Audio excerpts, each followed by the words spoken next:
Okay. All right. We're going to call the select board meeting to order for Monday, May 11th at 7:02 p.m. First order of business to review the agenda for additions, removal, or additions of any items. Val, any changes? I just want to point out that after the agenda was physically posted in Bristol, item 4 was added about the continuation of the solar lease option. Even though it was expected to be discussed in executive session, just adding that line item or agenda item will allow us to have a discussion, at some part of the discussion in open session, if needed. Okay, everybody's on the Zoom meeting. If you're not muted, please mute yourself. And then if you have a comment, you can either raise your hand, send a chat, and I'll try and keep track of those. Otherwise, I think we're good. Public forum. Does anybody have anything they'd like to say? Less than 5 minutes. That's not on the agenda. Okay. First order of business. Representative Caleb Elder regarding COVID-19 and other legislative updates. And yeah, thank you very much. Marie's here too, so. Okay, yeah, I didn't see if Mari was here yet. Okay, oops, and I am unmuted, great. Hello everyone, thanks for having me here on your Zoom virtual meeting. And I wanted to check in, obviously it has been a while, a couple months here, and a lot has happened in the legislature, though we have not physically been in the building since March 13th. Amazingly, 2 months ago, we have passed a certain amount of legislation fairly narrowly focused on response to COVID-19. There's also been, even though there was some attention given to some unemployment insurance, and I know Representative Cordes wants to speak a little about that and some of the pandemic unemployment assistance. Those programs have been certainly rocky, and we've been fielding a lot of calls from constituents about issues with access to those programs. So that's been some of the time. But additionally, since the Senate has also come into session, we've started to pass some additional legislation, and a newer piece was S344, and that was kind of some impetus for me to reach out this evening to bring this piece of legislation to your attention, because this one is the first of a number to really focus particularly on municipalities and on tax collection. And so I can say that this past week, even more recently than S344, some bills that originated in the House, so H bills, were also passed, but those need to kind of go through the gambit of the Senate. Whereas S344, as I've emailed to Valerie, and I believe you have this evening a copy of it, that has passed both chambers. So I think it's better to focus on that first, but knowing that some other things are coming. And among the things that are coming is the state is endeavoring to borrow to help municipalities around some of the borrowing that will be affected by revenues coming in late. Some things that affect borrowing for education costs, but there is work happening very actively right now around state borrowing in direct assistance of municipalities. So that's something I hope to have an update on shortly. But for this evening, to get into S344, it won't take long. But I did want to kind of give a little context for this bill because it's a little vague intentionally, and that's because what this is seeking to do is give temporary authorization. This is what would be called session law. So this will not stay on Vermont statute in the long term. It's just during this biennial session it is law.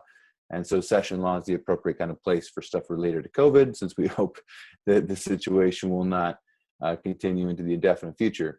But this does temporarily authorize the legislative body of a municipal body or corporation to do three things. And number one is to extend or establish new times or methods of payment for property taxes. So none of these things are going to change the amount due or the calculation or anything like that, but you can change the timeline. That's number one. Number two is to reduce or waive penalties. I think this is kind of a key one for towns to consider. It is an extraordinary circumstance that is up to the Bristol Selectboard, but you have that option explicitly in this bill to reduce or waive penalties, interest, and fees for late payment.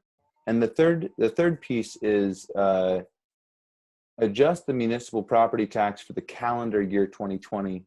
And that one is confusing because the use of the term calendar year is unusual.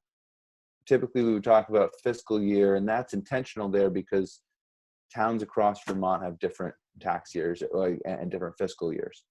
And so what's trying to be enabled in number three is a little bit more of a blanket flexibility because some towns haven't collected all their money yet. And others collected all at once and did it back in November. So how number three applies to each municipality is really kind of different, but the intention there is to give flexibility if municipalities see the need to adjust rates based on changed revenues or changed budgets for the duration of 2020. In some cases, a lot of cases, a new vote would also need to be warned to accompany that. So I don't want that to just kind of seem more simple than it is. It doesn't get rid of other necessities around changing that, around the actual budget. But there is some generality there in the use of the term calendar year. So that's really the bill. I mean, it doesn't. I hope there will be some more assistance. This bill really isn't about assistance. It's really about flexibility and making some of those authorities for that flexibility explicit and clear as can be. So with that, I would be happy to answer any questions about this bill or other legislation that's happened or just general COVID legislation to come. I anticipate now we're going to be moving into budget mode in the legislature, working up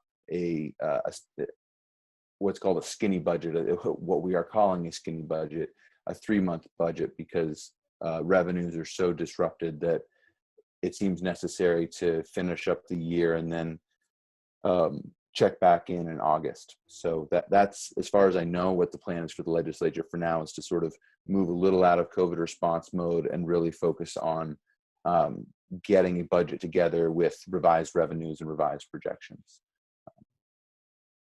Yeah, thank you very much and happy to answer questions. Caleb, how's this going to work? Like, say we've collected most of our tax revenue for this year. What about, I'm more concerned about our next tax revenue because, this is to me, this effect is going to be reached further down, not current. We're going to feel this more like when our November payment is due versus now. Because we've already had, the first payment was due in November, the second payment was due in April, which we put off till May, but a lot of people have already paid that. So I'm more worried about what's going to happen the next tax year. And is this specifically, would this be about homestead taxes that are collected towards education property? I think it's going to be both municipal and education. Both, yeah. It's true that at this point, I think we've been trying to wrap our arms or our heads around the end of FY20. Certainly in terms of education revenues to the education fund, not from property taxes, but from things like sales tax and meals, but also knowing that the different municipalities are at different places for property tax collection. Some towns, like in our district, Moncton and Starksboro, have a one-time in November. And so I think, of course, there are always people every year who are going to be a little late on their property taxes, but other than that kind of normal amount, because it was so early, they're not having a COVID effect. Whereas other towns, like in Bristol, with the 2-time collection, that's going to start hitting the entire state. And I think one of the pieces that the state is looking to address to basically have some stopgap funds in anticipation because yeah, the entire economy is really hurting. So we anticipate that you're going to have some revenues from property taxes that will be harder to collect or will be slower to come in, and that's in addition to the state revenues from consumption taxes and things like that, which are significant. I mean, the ed fund shortfalls are just for the end of FY20 statewide in the 75 million range. So FY21, I think, is a lot of questions, but we're just trying to, I think at this point, the governor, I think, has a good plan for getting through FY20, but I think that the plans for FY21 are TBD, I'm afraid. We're hoping some federal assistance and some, that 1.25 billion from the federal government would seriously go a long way if we could use some of that for revenue replacement. All the money that I think the state really needs potentially is in that 1.25 billion. It's just that it's hard to unlock it. And so there is a bill that I know Leahy's working on that would basically, and all the states want this, all the states want to use that money for revenue replacement. But short of that, it's hard to imagine filling some of the gaps that we have, frankly. Okay. Anybody else have any questions for Caleb? Doesn't look like it. Well, Okay. I'll go off screen, but I'll watch some of the meeting here. And I just want to say thank you so much for all the work you're doing. And please don't hesitate to email me if I can be of service in virtual Montpelier at any time. Okay. Thanks, Caleb. Yep. Maria, you wanna, Mary, you wanna jump in? Thank you, everyone. Good to see you remotely, and thanks for that update.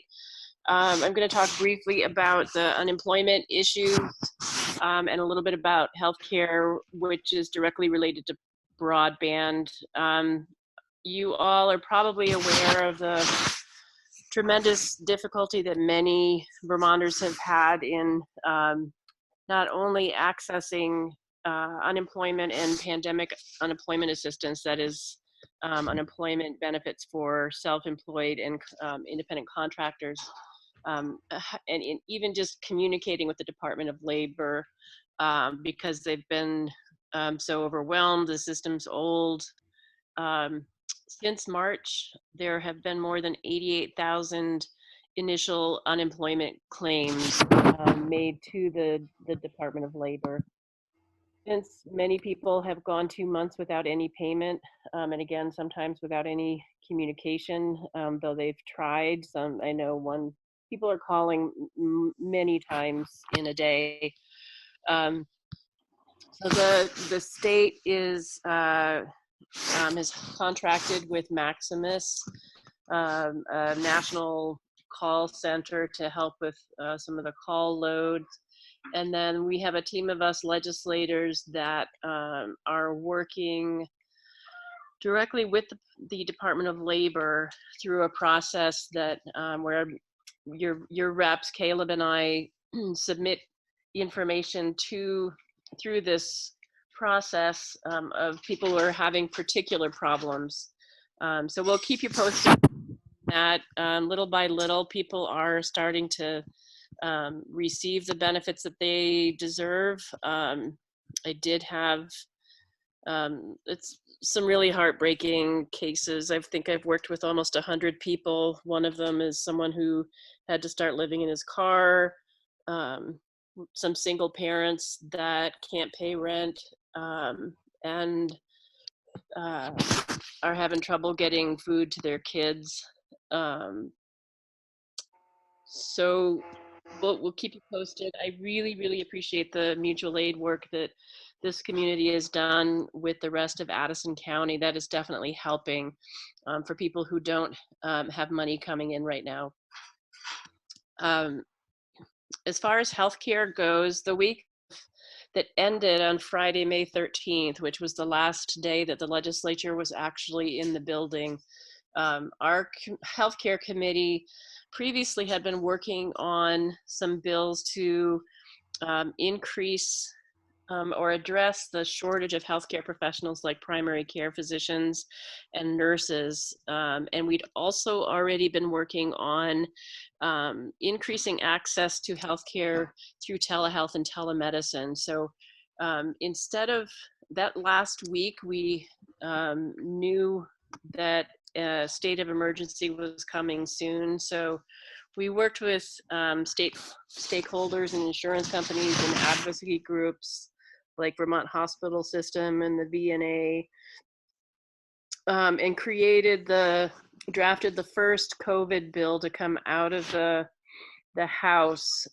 which eventually was passed as Act 91. And just real briefly, it allowed more flexibility with the DFR, the Department of Financial Regulation, and the agencies that oversee licensing for doctors and nurses, so that we could, for example, let retired healthcare professionals come back to work to help if we got a surge and we needed more hands on deck. We also allowed temporary licenses from other states, and required that insurance providers have grace periods, so that people didn't lose their insurance because they couldn't pay their premiums. There was also an extension. This is something to be sure people know about.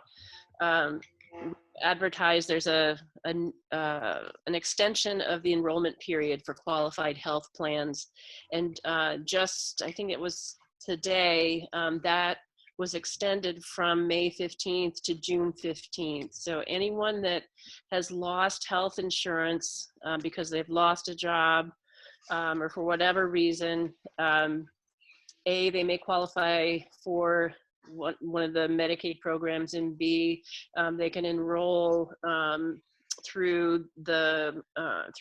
in a qualified health plan through June 15th. So any questions about that, please feel free to reach out to me. Telehealth, telemedicine, the bill Act 91 also really supported that work, and we're hearing that it has been a huge help. It has helped the elderly who may have transportation issues, or not able to get out and about, the underserved. It's helped with mental health. As far as people that were acutely ill, one particular practice managed to keep all of their COVID cases in their homes, not having to go to the hospital. So, and where broadband fits in, I mentioned broadband earlier. As you can imagine, in some of our rural areas, and some folks not familiar or not used to using technology such as video conferencing, and then just not having quality download and upload speeds.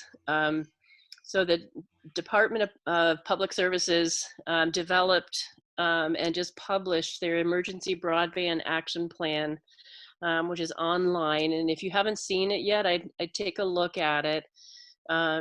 There's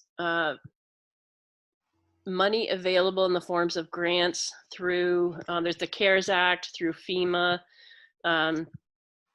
through federal telehealth and telemedicine, also some education grants for broadband related to education. So again, check that out. Department of Public Services Emergency Broadband Action Plan. And if you want, I can send you a link to it. Lastly, all but one of the hospitals in the state have received funding from the CARES Act.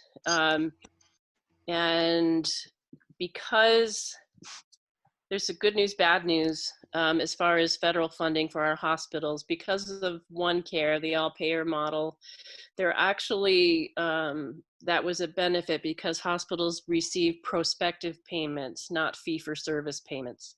So they had already received money ahead of the pandemic, but they are also not being paid for the routine procedures. I think they've lost maybe 50 to 60% of revenue so far because of this. And lastly, the way that the federal government helped states financially was based on, it was on a calculation based on fee for service, which because of our all payer model, we don't use fee for service as much. So it put us at a disadvantage. The state is working with Centers for Medicaid, Medicare to address that. Lastly, I just have a concern I want to bring to you and be happy to discuss offline. Now that the governor is opening up the state and increasing physical connectivity, I do have concerns about our retail establishments, and that the fact that members of the community are not being required by the state to wear masks into retail establishments. And I've heard from a number of business owners who are very concerned about that. So I would, I hope the town will discuss supporting town businesses who may choose to go with no shirt, no shoes, no mask, no service.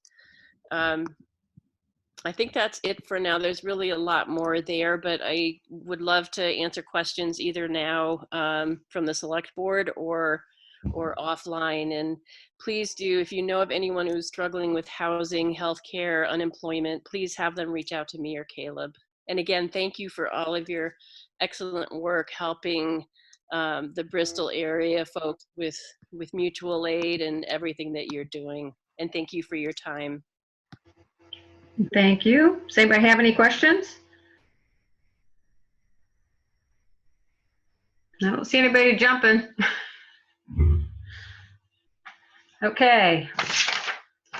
We'll move on to the next one, which is the COVID-19 update, preparations, response, safety plan, and impacts to municipal operations. You got the floor, Val. Okay, well, as I mentioned in my report that went out this afternoon, the different departments are either already have or are in the process of developing their safe operation plans. And they've, most have completed most if not all have completed the required training. And the department heads typically have been designated as the health officer or the safety officer.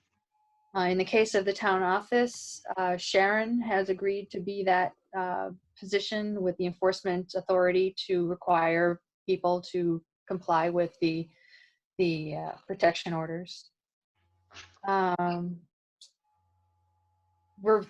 We're monitoring what other towns are doing regarding transition plans for reopening. For the time being, I talked with Sharon and Jen today, and they recommend keeping the town office closed to the public kind of until further notice, kind of maintain the situation we're in right now.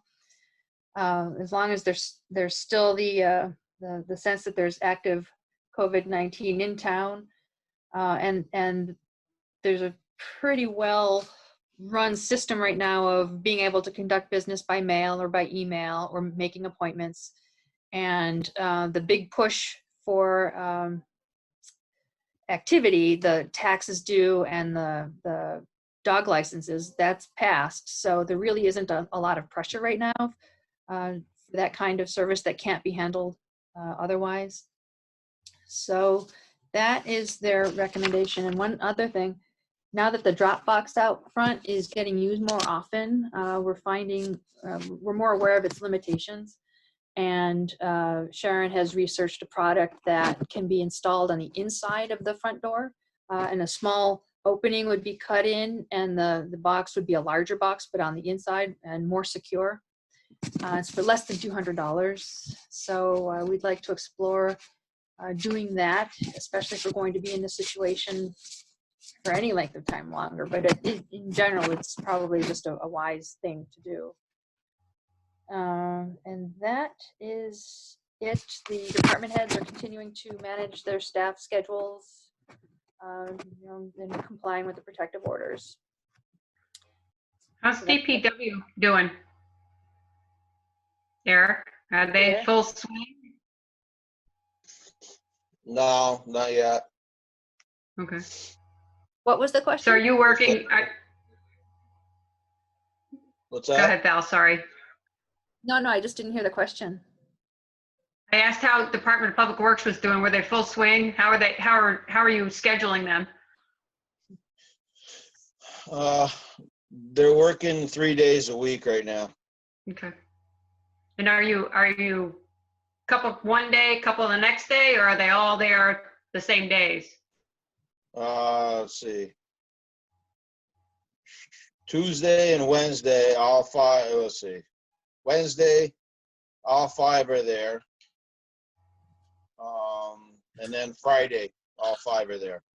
Okay. So Tuesday, Jared comes in, Kale can't. And then Jared can't work Thursday, but Kale does. Okay. So it's working out anyway. You're being able to work it out. Yeah, so far it's been fine. Okay. Slower progress, of course. And Eric, but you said Val is we're getting there. yeah. Was that Val? What's that? what was your question? I didn't, Eric, you said that you're on your summer hours I didn't now. hear Could any you of it. tell us what that is? oh, No? Eric, are you on Yes, your I'm summer sorry. Can you tell us hours? what summer Um, hours are? yes, we are on our summer hours. So 6:30 to 3:30 Monday through Thursday, and 6:30 to 10:30 on Friday. Okay. Joel. Go ahead, Joel. Unmute.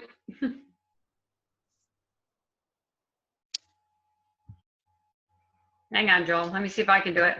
There you go. I got it. Now you're, yep. I think you're on. Am I on? You hear me? I think we need to really Yeah. discuss whether we can Somewhat. afford to go Yeah, I hear you. summer. I said, I think we, as a board, we really need to discuss that? whether we can afford to go summer. I think as a board, we really need to discuss, people, whether we can allow the help to go summer hours. That's one day that's not out on the road working, and we're 7 weeks behind as it is from work. I just, this year, I'm sorry, Eric, I just don't approve of 4-day work weeks, and then I won't say get some other little maintenance stuff done till 11 o'clock on Fridays. I just think we had 7 weeks we haven't worked, 6 to 7 weeks. I think we need to have 5 days out on the street getting stuff done. Or we're all going to be having this conversation in March, or not, excuse me, in October and November, said, well, no, that didn't get done, and that didn't get done, and that didn't get done. I really want to take a hard look at whether we should go to summer hours now. Maybe I'm the only one who thinks it. They're still, well, I just, a question, aren't they still working the same number of hours?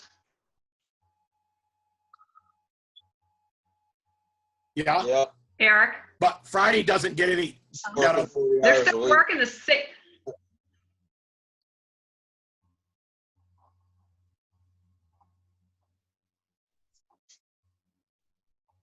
Yeah, Eric, what were you about You to Joel's said say? they're still gonna working say the same something, number you of got cut hours, out. right, Eric?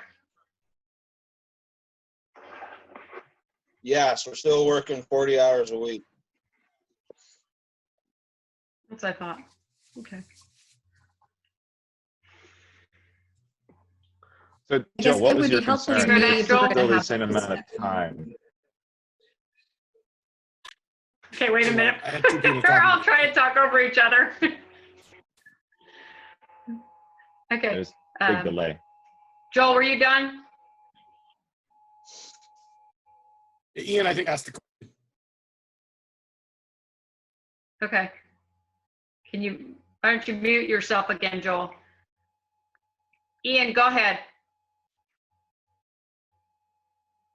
I guess I was asking Joel what his concern was. If it's the same amount of hours, is it just the schedule as it is, even if it is the same amount of hours? Good Joel, point. you wanna Ian, respond? it's just that. Yeah, I've unmuted myself. It's just the Fridays we don't get away from the garage to start projects. And not that they're hanging around the garage, they're changing the oil or doing some maintenance and cleanup and things of that nature. But I just got a concern in November. We're not going to have, well, that culvert didn't get done. This didn't get done because we're only 4 days.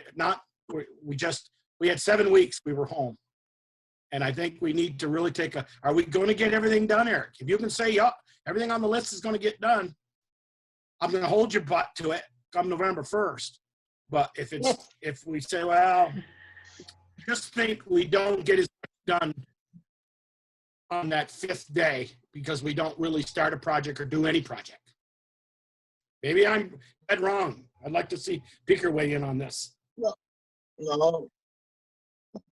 Okay. you got a good valid point. But you got to remember too. Wait a minute, when this Peter. all happened. What's that? You want me to keep Go going ahead. or what? Go ahead, Eric. Okay. No, go ahead, Eric. When this all started, it was technically still wintertime. The winter, for some reason, winter broke early this year. If we hadn't had this pandemic, we would have actually been ahead of the game. But this happened. We may be a week or two behind right now as far as workload goes, but we're not 7 weeks behind. You got to remember when it all took place. Okay. Peter? My only concern is right now, I don't have a problem with summer hours. The only thing is everybody, if I understood Eric correctly, everybody is working on Friday. That means that the guys that are working the short days are only actually working 2.5 days instead of 3 days. I would rather, until we get back to where they can work, if they could work the 4.5 days and get their 40 hours in, that'd be great. But if they can only work 2.5 days, we're going to go further behind. That's a day where I think we could get a lot more done with all 5 guys there.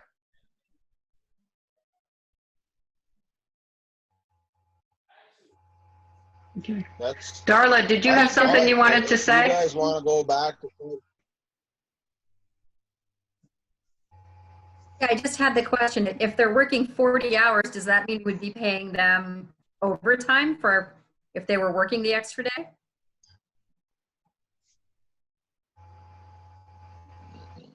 No, they're working 40 hours for the week total.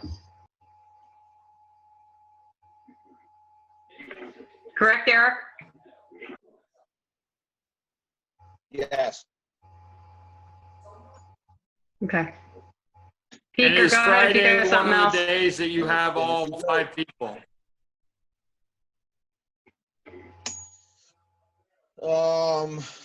It's supposed to be. Last Friday, it didn't work out. Danielle had a doctor's appointment, so Jared had to stay home with Colin, and Kylie had to go into work, so Kale had to stay home with the boys. So last Friday, no, it was just me, Mike, and Josh. Actually, Josh's mom had a doctor's appointment, so he had to watch his daughter, so it was just me and Mike Friday.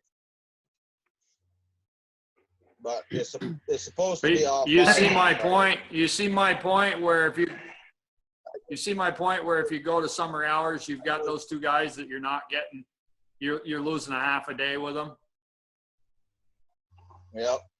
No, that's fine. If you want to go back to summer hours until we can get all 5 guys back 5 days a week and then go to summer hours, that's fine with me. It doesn't matter to me when we work. You just let me know what you want me to do and we'll do it.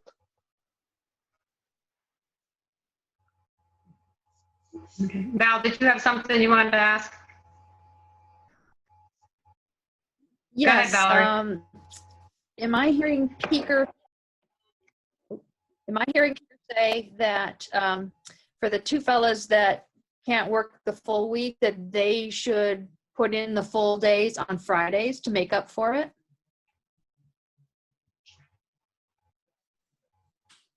What I'm thinking is that No, I think what we should stay on winter hours.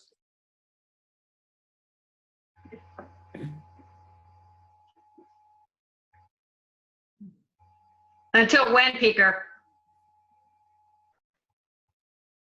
And until a point where everybody can be there. I think that's the only thing.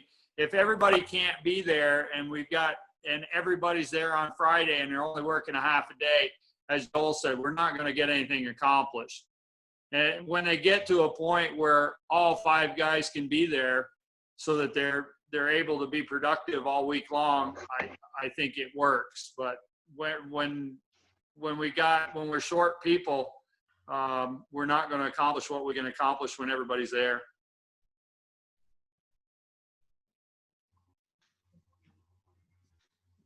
Okay. Well, maybe we can discuss this in executive session and straighten it out, figure it out, if that works for you guys. Anything else for this item? Oh, Valerie, I did want to ask you, is Sharon and Jen allowing people to come in to do title searches? They just have to make an appointment?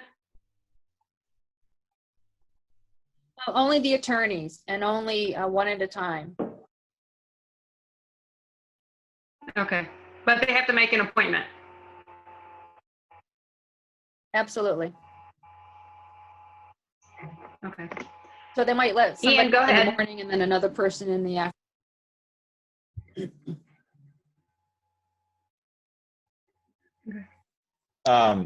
Yeah, Go ahead, for the Ian. COVID stuff, we had a Zoom meeting today. We had a Zoom meeting today for the mutual aid, similar, very small numbers of people needing assistance, similar to last week and the weeks before, I think, which is positive. But we have lots of people who are willing to help if and when that number does grow. We also discussed the not doing a postcard yet, just because of the number of requests coming in and the cost involved. So we're going to sort of table that. And then one of the things we're looking at, Linda's going to look at, are the new ways that you can get tested for the virus without having a doctor's referral. And it's beginning to happen in surrounding towns with sort of larger infrastructures. And so we're going to find out what the potential is for Bristol. Can Bristol Rescue do something where we test people? Can we arrange to have people tested in a bigger sort of a situation? And then how does that fit in with the larger state picture that they're trying to do? And we're also trying to look at, along with the testing, looking at the contact tracing and seeing what the state is going to do for that. So that's the mutual aid side. I do have one concern just in terms of, and this was brought up by Diane in our mutual aid group here in Bristol. She asked about July 4th because she often participates in a float for the event, and so asked me whether we've had discussions, and we've had a little bit of discussion. We heard from Ted, I think, or Valerie. I talked to Ted about that, and I don't know if there's any update to that. But my thinking is that I think that we should make a decision now rather than later, instead of waiting. I think it's important to do that. It's potentially bringing thousands and thousands of people to the town, and I think we should make a decision now versus later.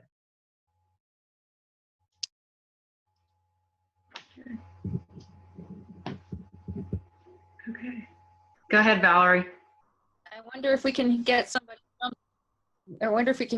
from the 4th of July committee to be on the next select board agenda to have a conversation. Find out what they're thinking. Sure, makes sense. See if Ted will do it, or whoever's on the committee. Is that good with everybody? Joel? Yeah. Like I said, I talked to Ted last Go ahead. Saturday, not this past 2 days ago, a week ago. Yeah, I'm muted. You hear me? Yeah, I said I talked to Ted. We can hear you. There's just a this past lag. Saturday. Yeah, and he said that they've talked to all the bands that are coming and all the other people that are coming, and they're all on a notice if they cancel it within, I'm going to say 3 weeks or a month or even 2 weeks, that none of them are going to get paid, and they're just trying to hold off from canceling it right now. Here we're only the second week of May. They're trying to wait at least to the first part of June. So I think they've done a good job. I think it's a great idea to get them in 2 weeks and ask some pointy questions, but just to cut their legs out from under them right now, I think is the wrong way to go. Yeah. I say let's put them on the next agenda, Valerie.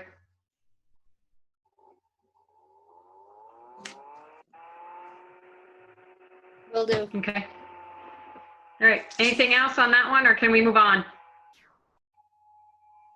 Okay.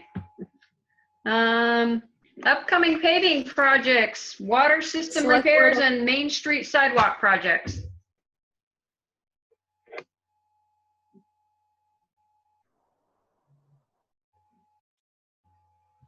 So this is on Go the ahead, agenda Val. for I a few didn't reasons. hear what you were saying.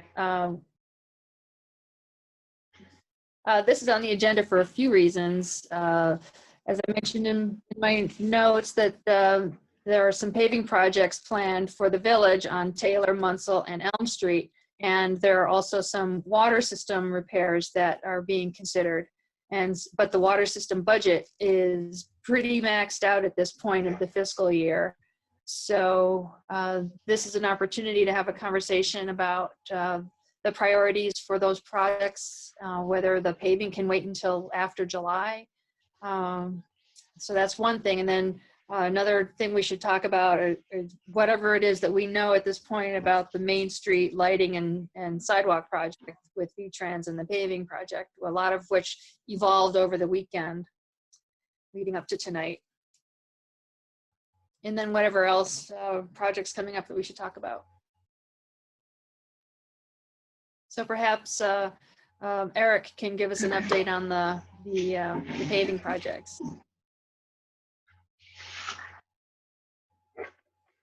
Which one?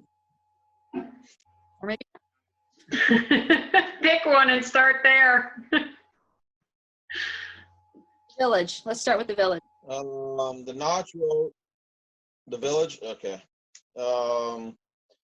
So my plan was to do Munsell, Elm, and Taylor this year. We were going to start doing the shoulders Wednesday when Kale comes in. Kale and I were going to go over and start with the excavator. We're going to start shaving the shoulders off and doing a little bit of ditching wherever we need to there. That shouldn't take probably 3-4 days. And then that'll be done. And then we were going to go from there. We were going to go to the Notch Road and do that. Do the shoulders, change the culvert down by Kuzno's. Probably wouldn't get to doing the banks and stuff back this year, just for the timeline. So I was going to just shim it for this year. And then next spring, when the money's available and time and stuff, we were going to rent the excavator and take the trees and dig the banks back and then top it. So that was my plan for my paving.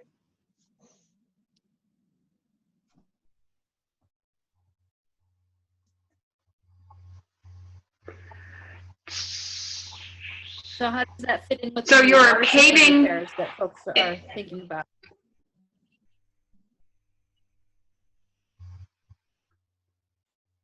Somebody want to enlighten me on the water system repairs? Well, there's some apparent leaks, and there's a hydrant that should be replaced, I believe, on Elm Street. Jill was planning to have rural water come Okay. by and do some leak investigation in that area. So the question is timing, partly. Okay. We really shouldn't be able. We shouldn't Timing and money. incur those costs until after July. Okay. Joel, did you have something? Yeah, Go ahead, Joel. a couple of things. Eric, yeah, I'm on. Hear me? Eric, last year you told us that you Yeah. thought you would finished the lower knot or the the Notch Road from the High Bridge down to 116. So where did that fall out of not paving that now? And now all of a sudden we get Taylor, Elm, and Munsell on the list. Why did that fall off? I thought last year we were going to shim it to get us through the winter, and then the goal was to finish paving it for July 1 of this 2020. What happened? Why did that go away? And the 3 village streets come in all of a sudden. The 3 village streets came in. I was going to do them anyways that was on for me to do this year anyways. My plan anyways. The Notch Road from 116 to the High Bridge, the only reason it's not getting topped this year is because we're not going to have time to rent a machine. My budget is way out of whack right now. So I can't, well, I shouldn't rent a machine now to dig the banks back and take the trees back. So to save money, all I was going to do is do the shoulder work, change the culvert at the bottom, and then shim it to get through this winter coming, and then be able to rent the machine next spring and do the banks and stuff like that, and then top it. Okay, my follow-up question is Yep. Was BTUMS notified last September, August time frame that nothing else fails, we're planning on paving the 3 village streets that you got on the list now? Or is it more of a convenience? You've got paving money left, and that's all we got left, and a little bit of ditch work to do over there, skim back the topsoil or off the lawns, and we can get that in between now and July 1. Because I don't know why we weren't replacing that hydrant or doing other stuff. The board talked over 6 months ago about possibly, when we talked about drainage down on the park from the big culvert they wanted to put in, and all the water goes into the ground. And even Peaker had mentioned that, maybe we ought to think about Munsell Avenue and Liberty Street at that time to do that. And that's why I was a little shocked the other day when Jill sent me that, said, I guess they're going to pave in the next 3 weeks. And, we have a hydrant there. It's on an old 4-inch. It hardly could ever use it halfway down Elm Street.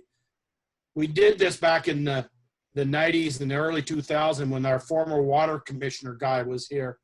Never told the town highway department what he was going to dig up. And they'd pave a street. And I can remember right in front of Mountain Street School, Bristol Elementary. They paved that street, and 3 weeks later, he was up there cutting a 10-by-10 hole in the ground. And it looks like a lot of egg on our face, people, when we do these things. The people sit there and go, do they know anything what they're doing? They pave a street, and then 3 weeks later, they dig it up. I think we need to, again, 6 months to a year. I get it. Streets change and things like that, but you could at least tell the people who've got to dig in between those, say, if everything else plays out, we plan on doing X number of streets. And I thought we were going to do Lower Notch Road from the High Bridge down to 116. They should have it completely done. Now that's off the table. Last year at our ride around, or 2 years ago, you showed us Lower Harts Gravel that it's all beat to crap.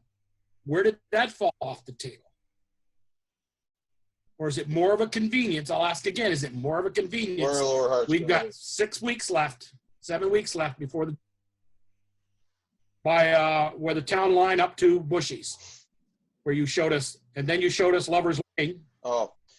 That needed it off. And now there's 3 streets in the village that got it done within 7 weeks. I'm just confused.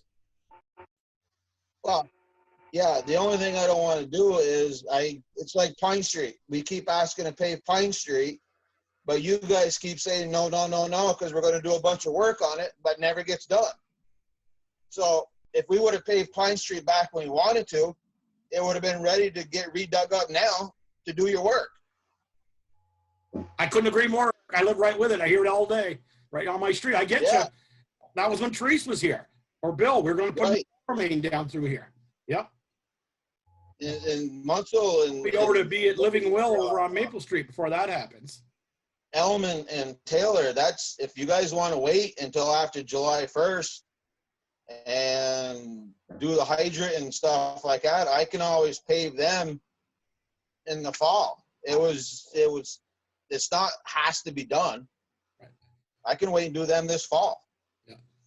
Give them time to get the hydrants and stuff in and to do that. I was just trying to get best bang for the buck because I got a cheaper price for paving right now, being that we're going to do it early versus later in the summer and early fall. Is there other roads in the town? Like you showed us, I'm going to say again, you showed us Lover's Lane that really could be dressed up. Could that, I get it. There isn't a street worse than Pine Street. Well, West Street, where all the big dig is going to happen this summer. But yeah, and I agree with you, Eric. Pine Street is, I don't think it's going to last long enough before we put a water line down through here. No. Right now, if I wanted to, I could pave Lincoln Road right now. Lincoln Road's ready to go. We did all the ditching, we did all the hydro seeding, we did that all last spring. That road right now is ready to be paved. Okay, question. Yeah, go ahead. Question then. Would Lincoln Road get done before snow flies in November? This year? Yes. Is that on your list this year? No, it's not on my list for this year, no. Okay. It could be if you wanted to rearrange some stuff around. Are you trying to prioritize for him, Joel? No. I'm just trying to figure out where we're going with this. I mean,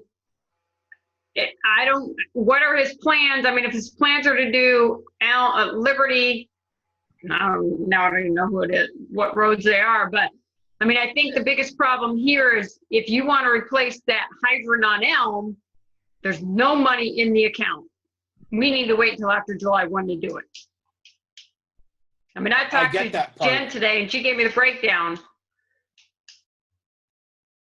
Yeah, it's about $6,500. I can wait and do.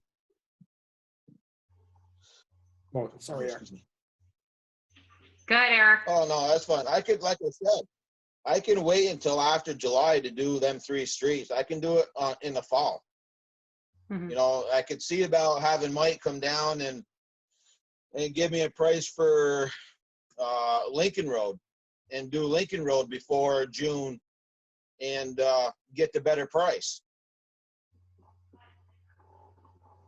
And still do the shim on Notch Road. That still can be done if it comes in right. And then do those 3 roads in the fall too? Yeah, and then wait until after the water department gets their money to change the hydrant out. And then we could do them 3 streets in the fall. Because you get the money that I'm using now is last year's money. It's not after July. Yeah. So I got the new after July 1st, I got all that paving money there. So I would have enough money to do them streets this fall. Mm-hmm. Okay. Go ahead, Valerie. It doesn't matter to me. I mean, it's up to you guys. So another item on the agenda further down is authorization to apply for V-Trans paving grant for about a little over a mile of Moncton Road. The grant, if awarded, would provide up to $175,000. But the paving quote that we received from Pike is over $200,000. And then there's, Eric is working up some cost estimates for the other expenses from the department for equipment, materials, labor. I don't know if any culverts need to be replaced along that stretch. And so those expenses would also be coming out of the paving fund. And let's see, I'm trying to find my notes here about how much is left in it. There's currently $151,000 in the paving fund, and then another $150,000 will be appropriated after July. So in terms of total paving projects and the funds available, just need to keep in mind about the Moncton Road project if that gets funded. So does that kind of wipe out your Lincoln Road plan, Eric? We got 30 months.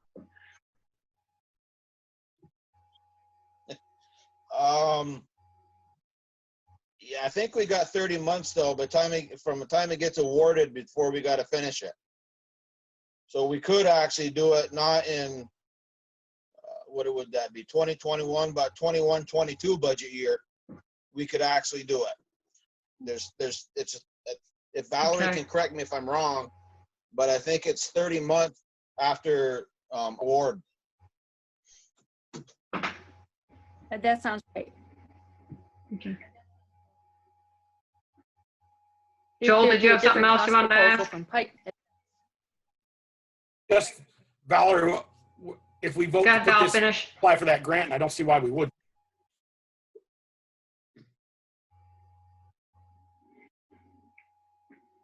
Was that a Finish, question? Joel. I didn't hear all of that. You said Val, finish. I Go didn't ahead, hear. Val. Joel, finish. did you finish?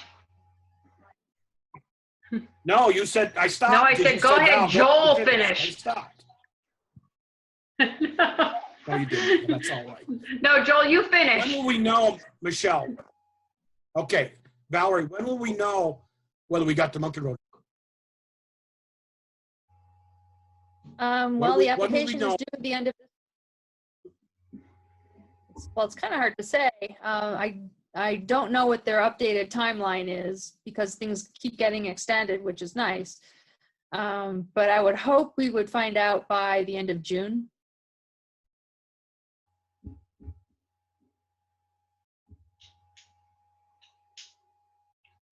Okay. Anybody else have any more questions for Eric about the paving projects, water projects? Also, just a So quick Valerie, update. the what? Go ahead. Sargent's Construction is planning to do the Mountain Street sidewalk in August, and they expect it'll take about 2 weeks. Okay.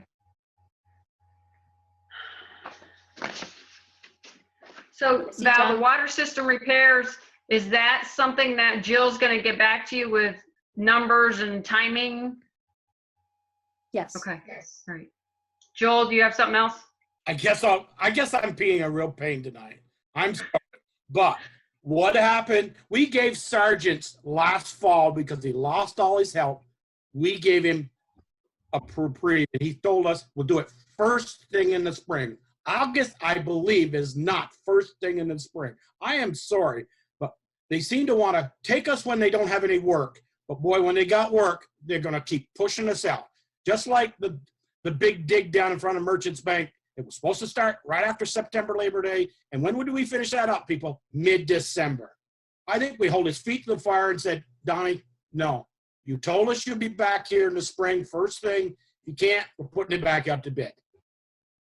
I'm sorry. Well, unfortunately, Joel, we can't be that hard because they've all been shut down.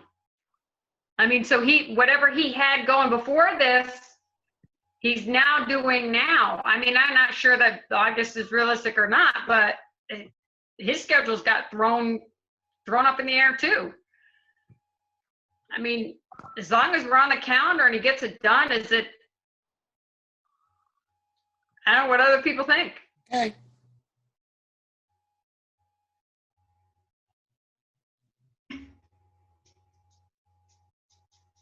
Peter, Ian, The Darla, fact that it anybody would got be a anything different else? fiscal year You have a matters. problem with that? Was that good or bad? I didn't hear what Valerie said. She said it would I be a said that different physical the year. fact that it might happen in a different fiscal. I don't think that'll make a difference because it's being paid for out of reserve funds. Right. Mhm. Mhm. Ian, did you have something? I think Go ahead, Ian. regarding sergeants, I agree with Joel that it's unfortunate that we were promised one thing and now something else is happening. In any other time, I would agree to hold his feet to the fire. Given that we're in a pandemic, I don't think we should do that. Okay. Okay. Anything else on that topic? I think John had a question. Yeah, One go more. ahead, John. Unmute yourself. Thanks. I don't know if this is the right moment to ask a question or two about the Main Street paving project that's upcoming.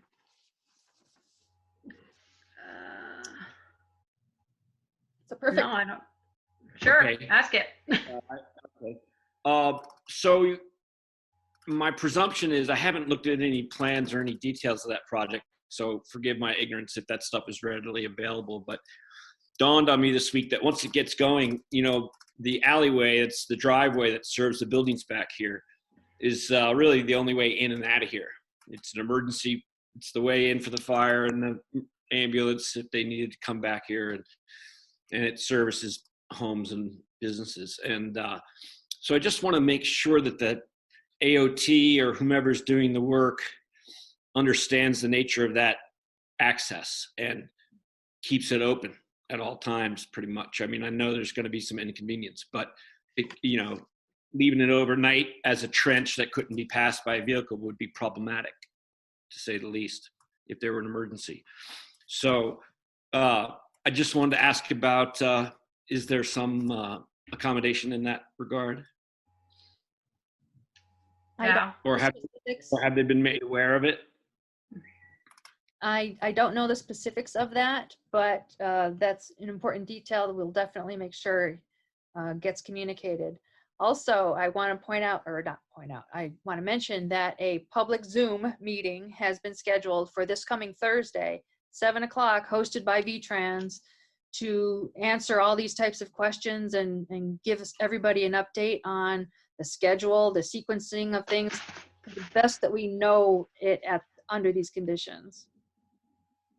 Well, And- I'll reserve, unless you guys have any other comment, I would just, I'll attend that meeting and ask my question.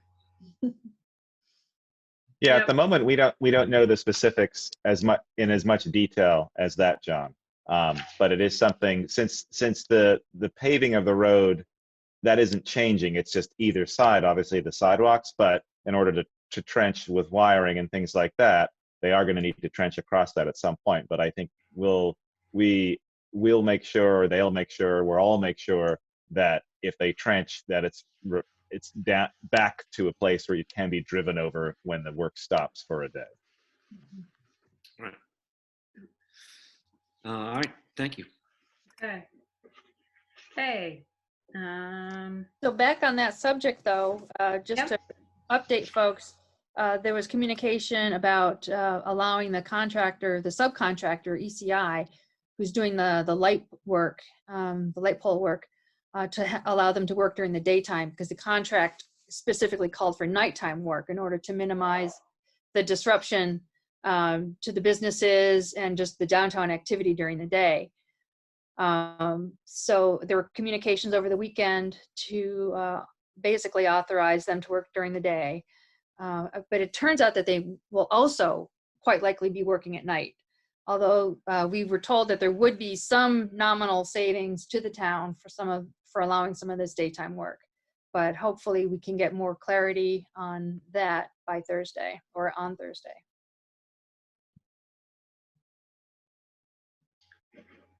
Okay. Ready to move on? Michelle? Oh, no. Go ahead, Peter. I spoke with a contractor today. They intend on starting on Wednesday. So I don't know what they've conveyed to the town, and I don't know where they got their start date, but they said they would be taking out brick and sidewalk on Wednesday, is what I was told today. Tomorrow, Peter. Eric? Tomorrow, I got a call from Brandon, the foreman, and he plans on starting and tearing brick out tomorrow. Boy, does the right hand know what the left hand's doing? Apparently not.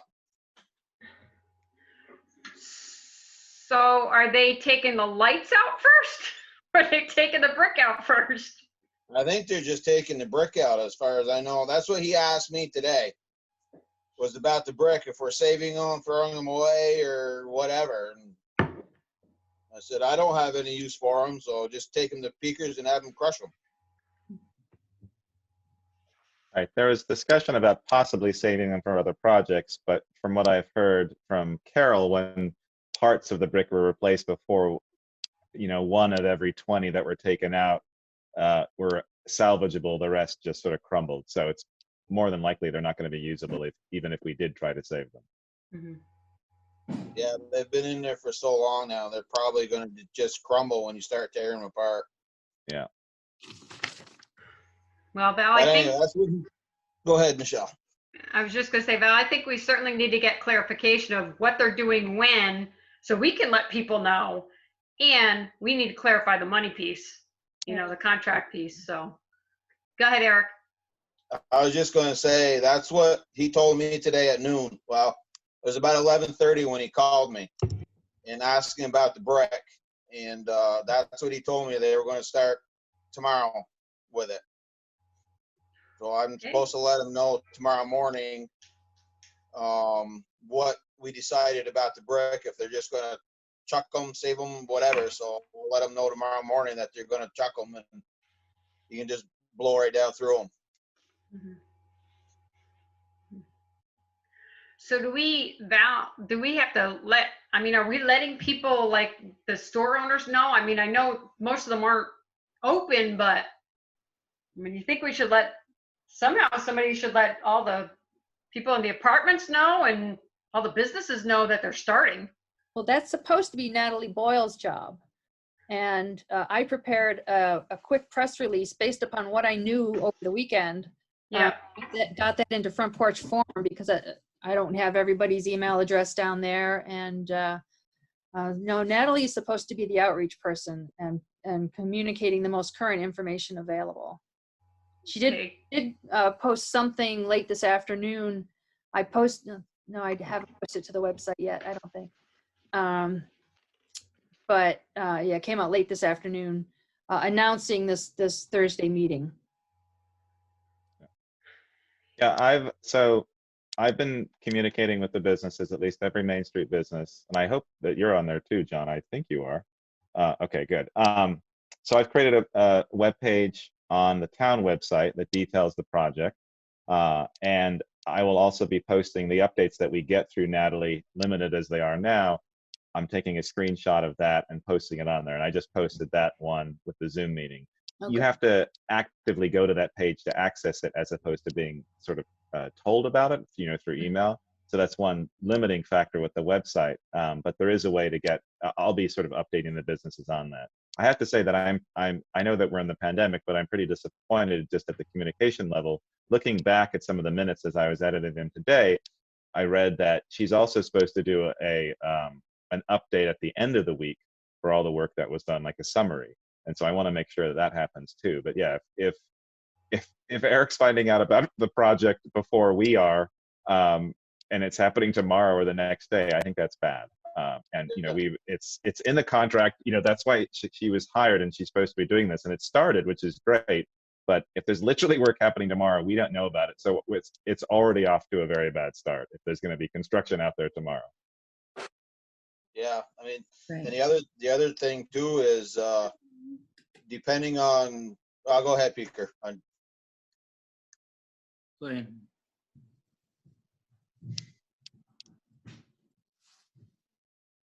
Speaker, go ahead.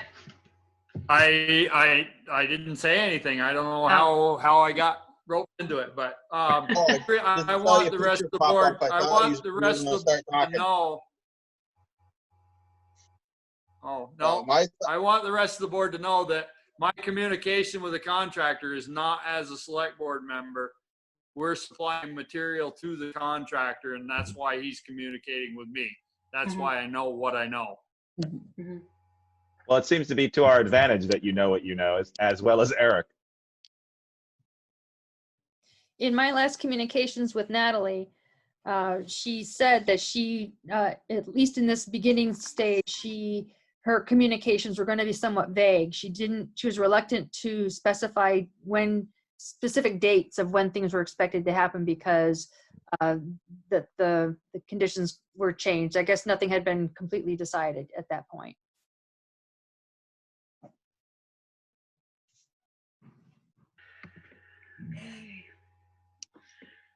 John, go ahead.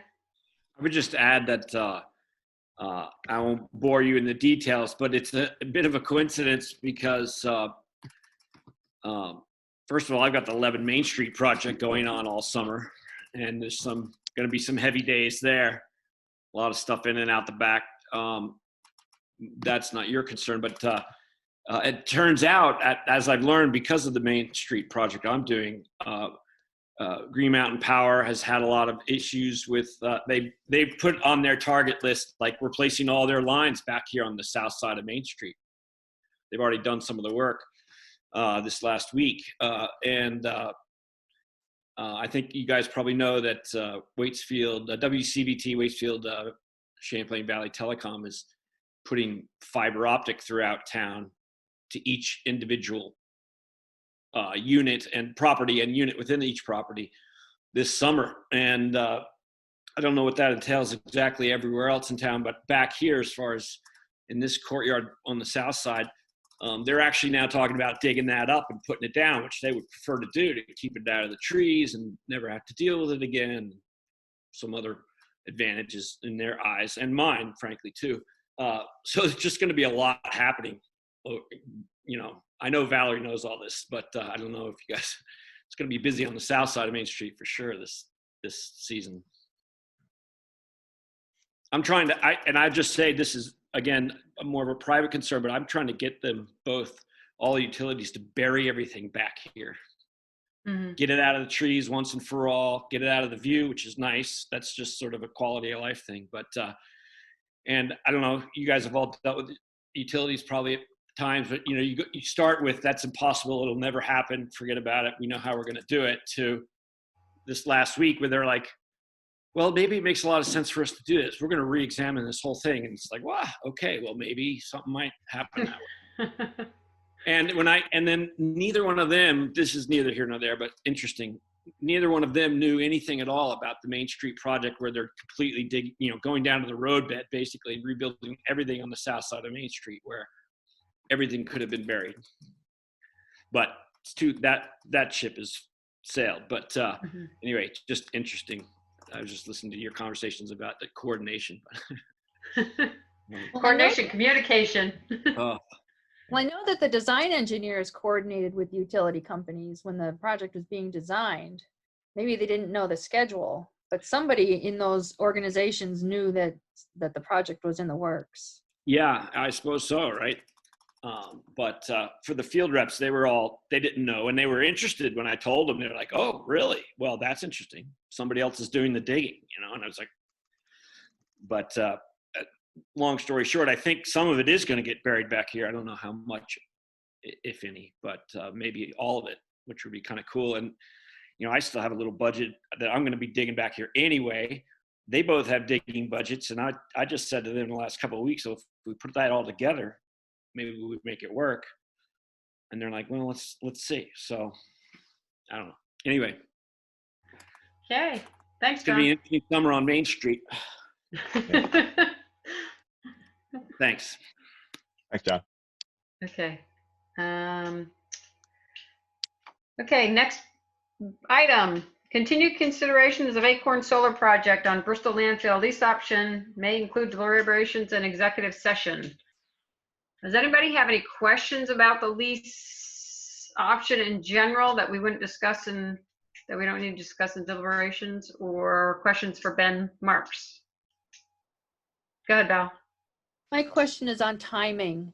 And just to let Ben know that the select board did receive comments from our town attorney on the document, and they will be discussing some of those concerns or comments in executive session. So in terms of timing, if the select board needs more time to communicate with Acorn and perhaps discuss certain things, what's the timeline that we're working with from your perspective? Well, I think that the regulatory side of things, we hope to get going by June 1st. That's me channeling Neil's Bean, who's the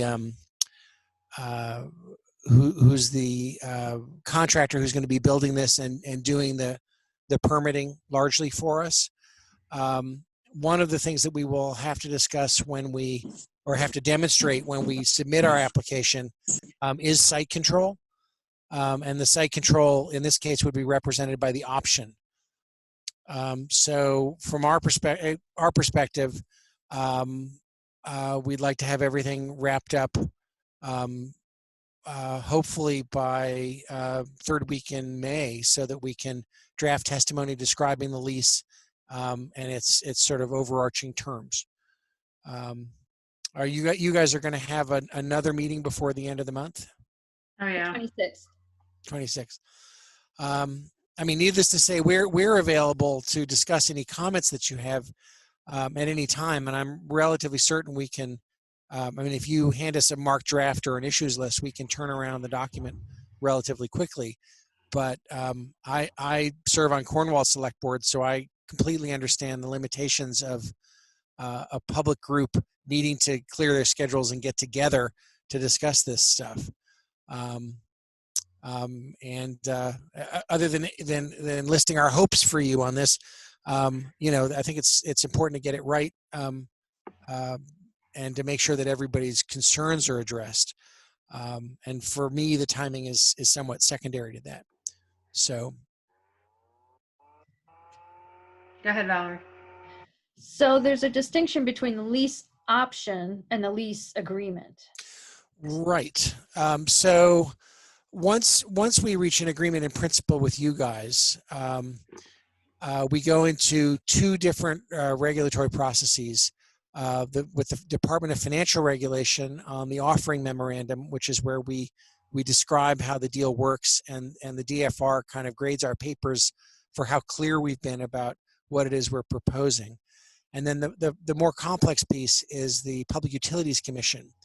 It is always possible that in the Public Utility Commission process that they would require a condition in our CPG that we can't afford to comply with. In other words, they say, we want you to use gold-plated electrical conductors, or we require, you know, a triple ring of pine trees all around the thing. And it really depends on what sort of issues arise in front of the PUC. It's very difficult to predict what those are. So what the option allows us to do is say, hey, while we're going through these regulatory process, the town of Bristol is not going to lease this land to somebody else and sort of pull the rug out from under us.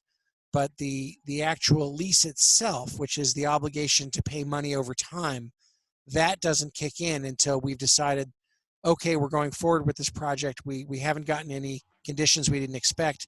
We've successfully raised the money that we need to raise. And now we're going to sign on the dotted line and exercise the option we've been granted.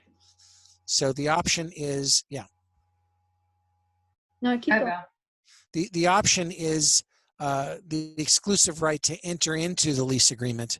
The lease, we hope to discuss all of the material terms of the lease and its form now with you guys, so that we're not negotiating it later. And that the whole thing is, I mean, the lease, that is an exhibit to the option agreement. So it says, hey, if the following conditions occur, A, B, and C, we're going to exercise our option and enter into this lease that we've agreed to with you now. But the lease itself doesn't get signed until later in the process, once we've raised the money to move forward and jump through the regulatory hoops that the PUC has set for us. Is one possible scenario that the select board may reach a point where they can accept the option, but still leave the door open to clarify or negotiate or otherwise work on the details of the actual agreement itself at a later time? I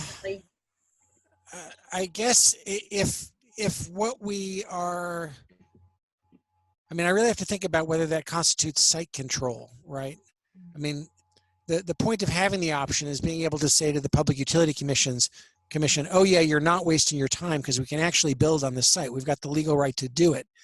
But if we separate those two documents, all you're agreeing to do essentially is not lease the land to somebody else, but you haven't agreed to lease it to us. So I don't think that would be an acceptable outcome to us. It leaves too much up in the air. Okay. Anybody else have any questions? Looks like you're off the hook, Ben. Dinner time. Woohoo! There you go. Thank you. Thanks, guys. Valerie, if something comes up later this evening and you want me to chime back in, shoot me an email. I have my phone with me, and I can either Zoom back in or respond to a written question that you have via email, if that would be helpful. Thank you. Okay. Thank All you. right. Thanks, Ben. Thanks very much, guys. Okay. Yep. Bye-bye. All right. Next, NRCS EWP grant application authorization, October 31 to November 1 storm damages. So hopefully folks had a chance to glance at the notes that went out this afternoon, summarizing the situation. This is a response to the storm damage from the Halloween storm from last year. And 3 properties were identified as eligible for funding through the Natural Resource Conservation Service Emergency Watershed Protection Program. And one of the areas is a group of properties on West Street, 23 to 27 West Street, for stabilizing that bank that sloughed off from the storm. The other one is a property at 455 Ireland Road where the river, I forget the name of the Stevens Brook, maybe, I forget the name of the stream that really undermined the stream bank, river bank, and is threatening the foundation of a garage imminently. And then the other property is on Ireland Road where the waterway eroded into the road right up against the roadway. And so got funding to work on that. There is a question about whether that area is actually in Bristol. It might be in Starksboro. And the way the program works is that the town must be the sponsor or the applicant, and there is a 25% match. The way the program typically works is that the property owners commit to paying that 25% match, and the town is responsible for all of the project management, including getting the permitting, getting the scope of works squared away, putting it out to bid, hiring the contractors, paying the contractors, and handling all the financial stuff. And also getting the legal documentation in place to give the town the rights to do work on private property. And so in the notes, there's the cost estimates for getting this work done. The total costs are estimated to be almost $600,000. The program share would be about $448,000.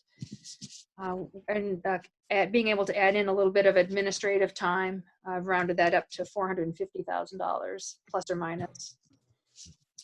But so far, only one property owner has expressed commitment to moving forward, and that's the Ireland Road residents. The others have not. Well, I haven't dealt with the Ireland Road erosion yet, but at the moment, the West Street project does not seem to have much support at this point.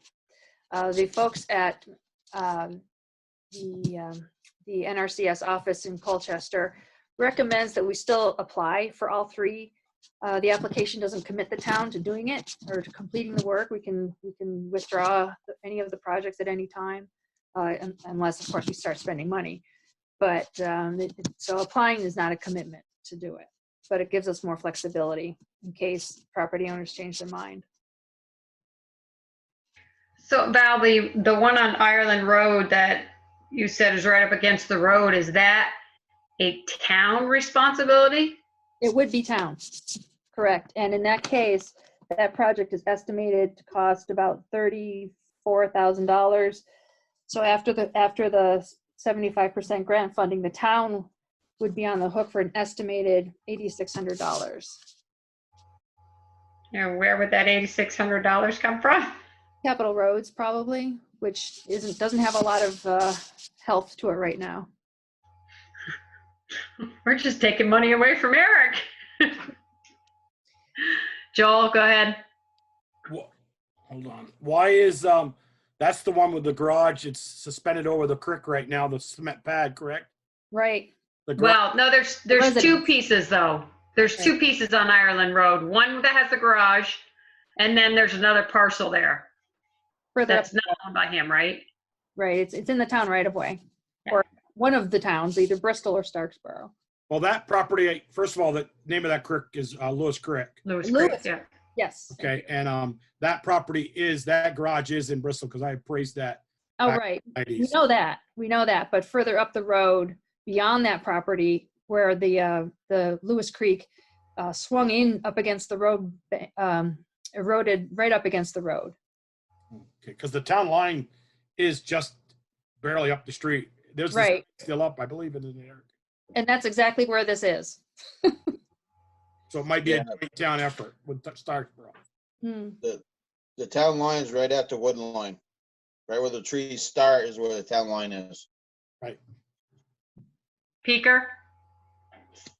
Well, I just wanted to say, we got a Starksboro Select Board member here, and I don't think we have any residents after the point that the resident wants to fix the road. I mean, I don't care if we can get to Starksboro or not. I don't care if I get there either. You don't have to do the road, right? I just gotta go up there. Joel, go ahead. Valerie, you said the town, or i.e. the property owner, like on West Street or the Ireland Road garage, is responsible for 25% of that. What if they don't pay? We're on the hook then? We would put a lien on their property or whatever other legal recourse is available, but at least a lien on the property. There's no way for us to like, sorry, Joel. For tax sale. You couldn't put it up for a tax sale if they didn't, that lien could stay forever if they didn't sell the property. Could put it up for tax sale. It depends on the agreement. It's been a while since I've looked at the specific language of the agreement, but I would imagine that it could be something similar like we did with Stony Hill, Mhm. our commitment to pay the 50% of the infrastructure project over there. That is a tax sale. The risk there is a tax sale.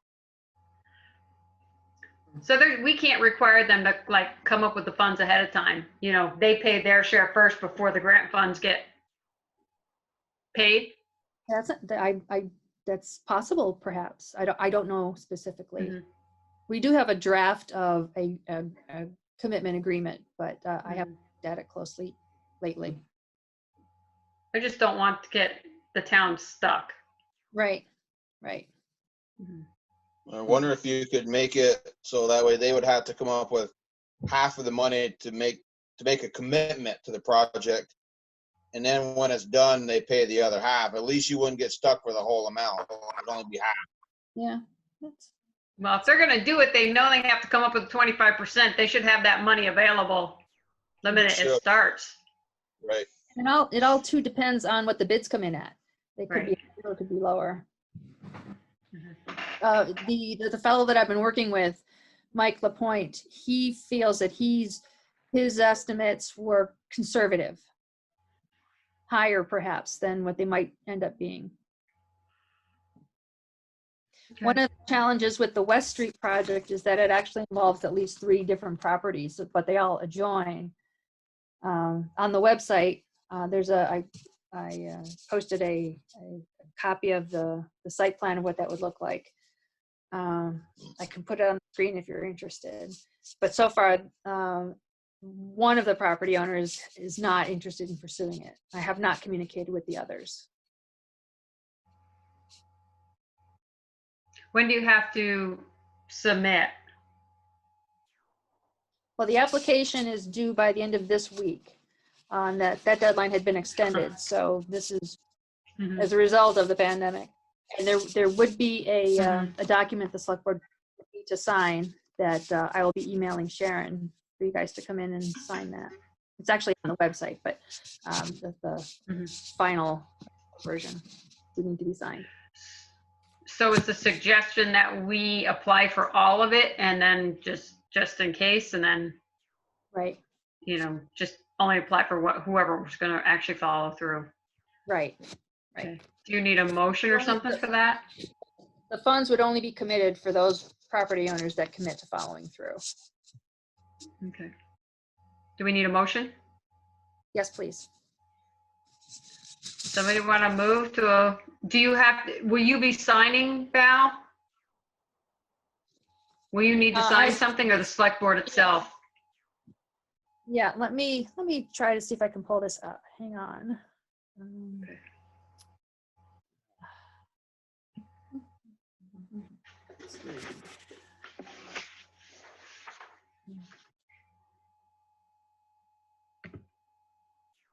Well, here's that slope repair plan.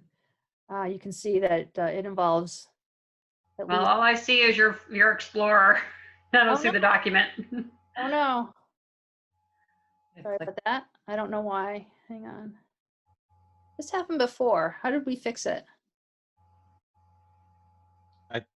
I think it's when you're choosing, you need to double click, open it up, and Okay. then when you choose to share your screen, you should be presented with all the different windows, and then you choose your PDF. So open it first, Val, and then share your screen. Yeah.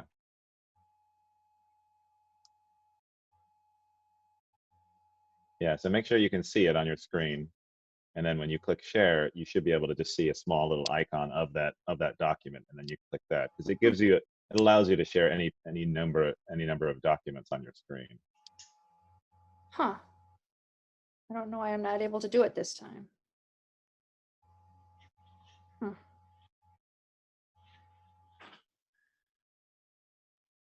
So you're not able to see anything on the screen.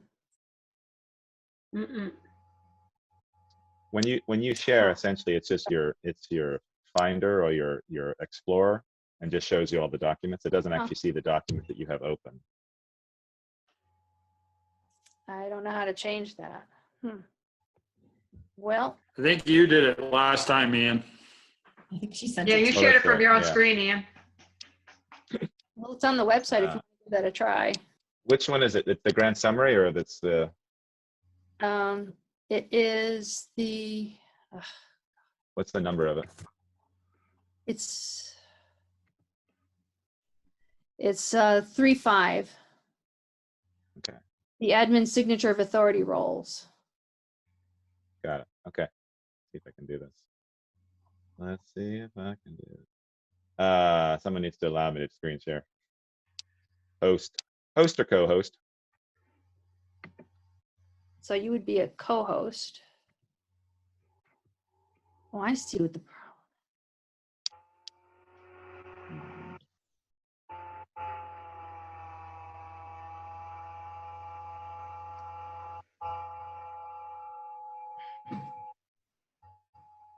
So, sounds like you got dial up. It's the string coming over from Waitsfield. Oh, there we go. All right, let's see. Okay. Share. There we go.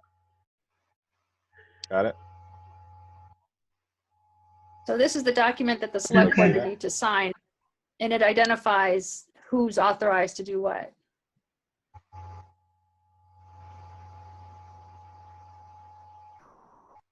So it would be Jen, Sharon, and you. Correct. Okay. Okay, so somebody needs to make a motion to allow the town to enter into this agreement and apply for the NRCS grant. I make a motion that we allow the town to, whatever Michelle just said. I think it's fine. I mean, I think, yeah, there's a lot of questions about it, but as long as it doesn't commit us Right. at this point, it allows us to explore this and work with necessary parties. I think that's fine. Right. And Val, you guys will work out the Ireland Road, that small Ireland Road piece, to figure out who's responsible or whether we're going to do anything about it or what with Starksboro. Okay, Tasha, did you get that? Okay, somebody want a second? I I can't will. see everybody, so Darla Darla, who I will. seconded? Darla did. Darla. Okay. Any more discussion? Yeah. Gotcha, Darla. I can just let you know. I Okay. can let you All know those in that favor? I dealt with this program.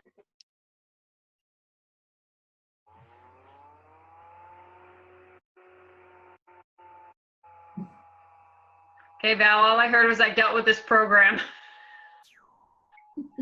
Back when Tropical Storm Irene. So I've been through it, and it was not that terrible. But it was one property, and it was pretty straightforward. But it all worked out ultimately. It does take some time, but it worked out. Okay. Any more discussion? All those in favor, raise your hand, wave, whatever. Okay, anybody opposed? Okay, motion carried. Thank you. Michelle, actually, I did have a follow-up. I'm sorry. Was that washout up on Arlen Road part of the October Halloween storm? Yes. Absolutely. So could our 25% for the road repair or $8,600 come out of that FEMA money that we haven't gotten yet that we're going to discuss on the next item on the agenda, which is item 5 on the agenda? I missed, that's No, the that's grant. what we're I'm just talking trying to, about right now. we haven't gotten the storm damage money yet, right? We haven't gotten that storm damage No, money. but we're talking, Joel, we're talking about item 5 right now. That's the NRCS grant for the repairs. We're not talking about FEMA money. But Although Joel if that does was raise a road good repair, question. Yep. $8,600. Val, go ahead, be part of Valerie. our FEMA money. Just a second, Joel, just a second. Valerie's going to answer that. Joel does raise a very good question, and we still have time to add projects to that FEMA scope. We have until May 26th, I think, or 23rd to add projects. So look into that. Okay. All right. Thank you. Vermont Trans Paving Grant V-Trans Paving Grant Authorization Request, Moncton Road. So we touched on this already a little Okay, this is bit. the one you've already talked about, right? I move we apply for the grant. Right. Second. Somebody want a second? Any more Second. discussion? Second. Tasha, you got 2 of them. You can figure, either give it to Joel or give it to Ian. Okay, all those in favor, wrote down raise their Ian. hands.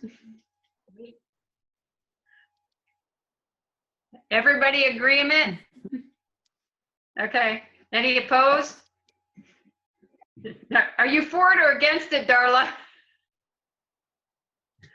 4. Okay. I raised my hand early. Okay, motion carried. Great. Next one. AARP grant authorization request, Main Street benches. So as I outlined in my notes, this comes about because, well, for 2 reasons. We applied for benches, you may recall, last year through the Downtown Transportation Program, that was through the Vermont Bike Ped Program, and it was not funded. We were looking for funds to put benches and bike racks out on Main Street. The AARP offers this annual grant program for community enhancements that enhance the environment for older Americans, for seniors and folks over 50 apparently. So adding benches to public infrastructure would definitely support having our elder population, facilitating them being out and about and having opportunities to rest if they need to, or gather when we finally can gather again. So having benches out on the street I think would be a good fit for this program if the select board wants to pursue it. No match is required, and I'm not proposing any, although applications would be more competitive if there is one. And the locations for the benches have not been identified yet. I'm suggesting up to 6, but that we might not be able to find space for 6. We might also be able to think about benches up the street on West Street, perhaps in front of Holly Hall or Howden Hall along the sidewalk. And in terms of winter, when we applied last year, we talked about needing to take the benches up in the winter time. And it occurred to me that one place that they could be stored where they'd be out of the way would be behind Howden Hall. It's okay if they get snowed on, but they wouldn't need to take up space at the Public Works place, and they'd be out of the way and out of sight. Anybody have any questions, concerns? I make a motion, we apply for the grant for benches. I think it's a great idea. Second. Anybody want a second? Ian seconded. My only concern is going to be location, and especially during the summertime when we have the outside areas with the restaurants, just where we put them. Right. That's my concern. In some cases, it might be ideal to put them in the utility line where the light poles are, facing towards buildings, of course. Or if the property owners are agreeable, maybe up against a building in certain locations. On the north side of Main Street, some businesses already put their own benches out up against the buildings. Mm-hmm. Yeah, between the telephone poles, just hope nobody pulls in too far and hits you. Not Right. you. That's one issue, since the brick that'll be replaced is the same, the stamped concrete that'll replace it is the same size. So there are concerns about that, especially with larger trucks. So Valerie and I will work together and sort of figure out placement, talking to Main Street property owners and businesses. I think a lot will be for this particular grant and getting benches. And so it'll just be a matter of sort of working out the placement. And I do think a nice one at Holly Hall and Howden would be beneficial. I think we do have one at Holly Hall, but it's looking pretty bad. So I think it'd be nice to replace that. And these will sort of match the same design that we have on the park. Yeah. Nice. So they'll match the ones that we have in the park. They're pretty heavy, so they're probably not going to be moved around by people. The ones in the park do get moved around, but not a lot because they weigh so much. And we just have to figure out a way to get them moved safely, I guess, to the back of Howden, if that's an agreeable area to store them for the winter time. Okay. We initially tried to coordinate with the Bristol Trail Network to see if there was a way to come up with a joint project, but just the logistics of coordination, this time around, we weren't able to broaden the scope of where benches might go that might benefit the trail network. But that's not to say maybe there's still an opportunity for that. Mm-hmm. And it might be something where instead of applying for 6 benches, we might apply for 10 benches, right? I mean, it might be as simple as that. If the select board would be willing to be flexible on the amount we apply for. The application deadline is the end of this week.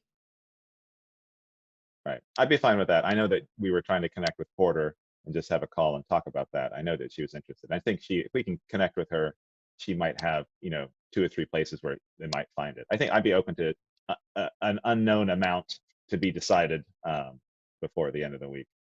Or we can perhaps amend the authorization figure for up to 20,000. Right now, I think it's 11. Okay. I suggested That'd 11, but because the benches, I'm using cost figures from when we ordered the benches for the park, plus the updated figures from the supplier. And on the website, on the town's website, I have the spec sheets of what those benches are. And the current cost figures, they're about $1,500 a piece, plus or minus. And then there's shipping and whatever else that can be substantial. So I think up to 20,000 would be safe for sure. I'd be fine with that. Everybody else, Joel, do we need to amend the motion? I didn't hear the money amount the first time, so There wasn't a money amount. I just said order to authorize request to order benches. Okay. Yeah, that's great. All right. Everybody else good with that? All those in favor? Wave. Okay. Any opposed? Okay, motion carried. Okay. Approval of February 17th, March 2nd, March 16. Wait a minute, let me see. March 2nd, March 16, April 13, right? Are those the 23rd and ones, the 20th. Valerie? March 2nd, March 16th, April 13th, April 23rd, and April 27th. What about February 17th? Yeah, February Ran out of 17 time. too. What's that, Val? Ran out of time. Okay. All right. So I'll have to be honest with you. The only one I saw was one that you emailed to me. I didn't realize the other ones were posted, so I didn't get to read them. I know Ian did. I did email them all, but yeah. God, I didn't get them. I don't know why. Huh. I think that happened the last time you emailed them. I didn't get all of them. But anyway. Ian, did you go through all of them? All the four? ones that were sent, yes. Okay, all right. And Did everybody else? Most were very minimal corrections. Yeah, I looked through them. Okay. And I sent Valerie my changes for the one I did, which was April 13th, I think. Yes, it was. Okay. Somebody want to make a motion to Make a approve motion, those we approve those with the minutes changes? with changes. Somebody want a second? Can some Peeker seconds? Any discussion? Okay, all those in favor, raise your hand. Any opposed? Okay. So just so I'm clear, the only one that was moved to next time is February 17th, right? Correct. Okay, thanks. And we're closing the gap. Good job. Good work, Val. Okay. Authorize accounts payable warrant and any liquor licenses. Tasha, did you get the warrant so you know the number? Yeah, is that the really high one? Just to Yeah. be sure. Okay. Yes, the high one, because we're paying the taxes, the school taxes. Yeah. I don't know if there's any liquor licenses. Do you, Val? I have not heard. I don't either. So somebody won't, so we'll have to have a couple of us, at least 3 of us stop and sign, which I can probably do tomorrow or Wednesday. The grant document too. Okay. We all have to stop by for the grant document, or you just need Or at least a quorum. a quorum? Okay. And you'll get that to Sharon or Jen. Okay. Right. Select board roundtable. Darla.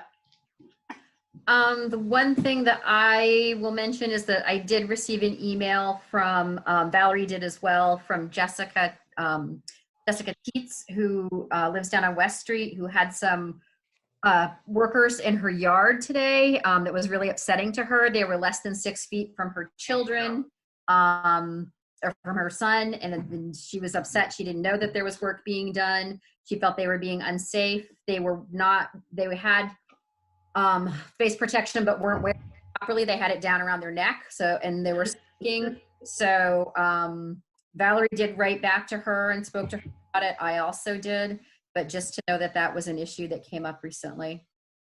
And I did share that with the V-Trans project managers. Eric, go ahead. I actually went down and talked to her Thursday, whatever day it happened. It was Thursday. It was a Thursday. I went down, I actually stopped in with a truck and talked to her about it. Oh, good. How'd that go? It went fine. She expressed the same concern in her email again, and she basically just wants a heads up when people are going to be in her area, so that way she can have her son inside and her dog inside and all that. And I told her, I said they were probably just taking out the center line of the road, measuring to be able to put the center line back. So she was fine when I left. She just wants a heads up, that's all. Yeah. We'd Thanks like for a doing- heads up too. Yeah. Yeah. Thanks for doing that, Eric. Yeah. Anything else, Darla? Were- Nope, that was it for me. Okay. Ian, did you have something? Yeah, regarding Darla's, were those town employees or was that like V-Trans? V-Trans. Oh, okay. Mhm. Okay, Peeker, you're next. So we've got the Notch Road between the Hewitt Bridge and the end of the road there, where we've been working on trying to get storm damage done. And when I got after Eric the other day, he told me the reason it hasn't been done is because the state hasn't issued us a permit yet. We're starting to lose pavement there. And I don't know what we need to do to be able to get a permit so that Eric can get that work done. Is that the hillslide, Peeker? No, this is where the Halloween storm took out the rock on Okay, the side of the river and it's washing into the road. okay. Now, is there somebody you can follow I up don't with? know who we need to speak to try to. Eric, what permit do we need? It's according to Jaren, and we have to go to our zoning administrator because it's in the floodplains. So he's got to get something from the zoning administrator to do with what our criteria is for the flood zone or something.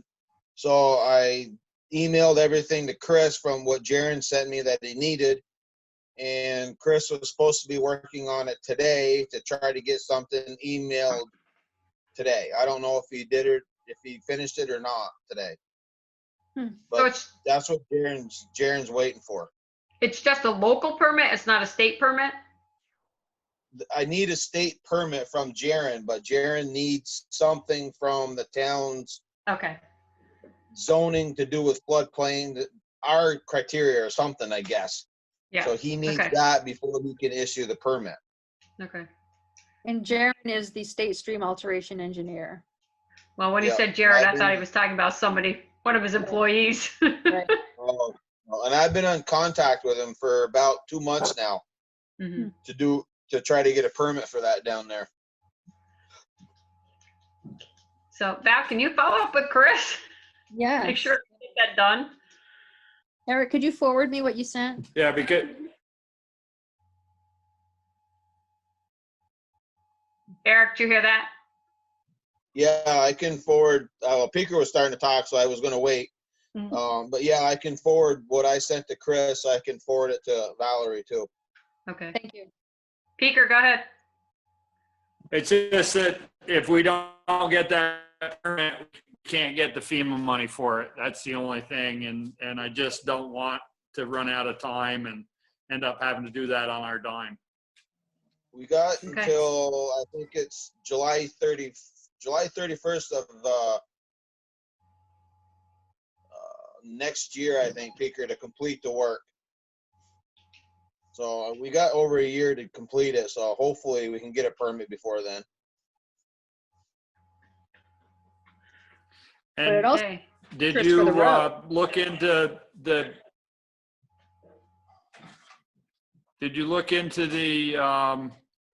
damage up on the Lincoln Road across from Murphy's there? Yeah, I actually sent that to Jared too, but he kind of remembers that already being sent there once before. Okay. So I kind of had to backpedal a little bit and said, yeah, we did, but it got worse this storm. So then he went into saying, well, that would have to be something to talk about with, he said the other guy's name, but I can't remember. I have to touch somebody else because we already brought them down, him and Ashley, to look at it once already. So he kind of remembers it in the back of his head. He's already been there before the October storm. Are you guys trying to pull the wool over their eyes? I tried. Maybe. Anything else, Speaker? No, I'm good. Joel? I got a list here. Sorry. You can all go mute yourself or whatever, but the Thursday Zoom meeting on the public for the sidewalk and stuff, has that been on Front Porch Forum yet, or when is it going on? Well, I only found out about it. I only learned of the details late this afternoon. So yes, Yeah, we'll find out. Get it yeah, they next just time. barely, I just got an email from them late this afternoon with the information. Okay. I was going to mention to the our representative when we're on, can we get somebody from the state to fix the Twin Bridge light that's been missing now for 5-6 years, Beaker, at least? The upper Twin Bridge, the light on the south side. It's been gone a lot longer than I think. Don't want to rush them. They can't do it now because of the pandemic, because they can't have more than 3 in a truck. But Joel, this came up last year at a staff meeting. Where I brought this up, and it was explained to me that one reason why it can't be done, or that it's very complicated to do, is because of its work over the river, and that. yeah, if you believe that, I've got a bridge in San Diego. I'll sell you. Okay.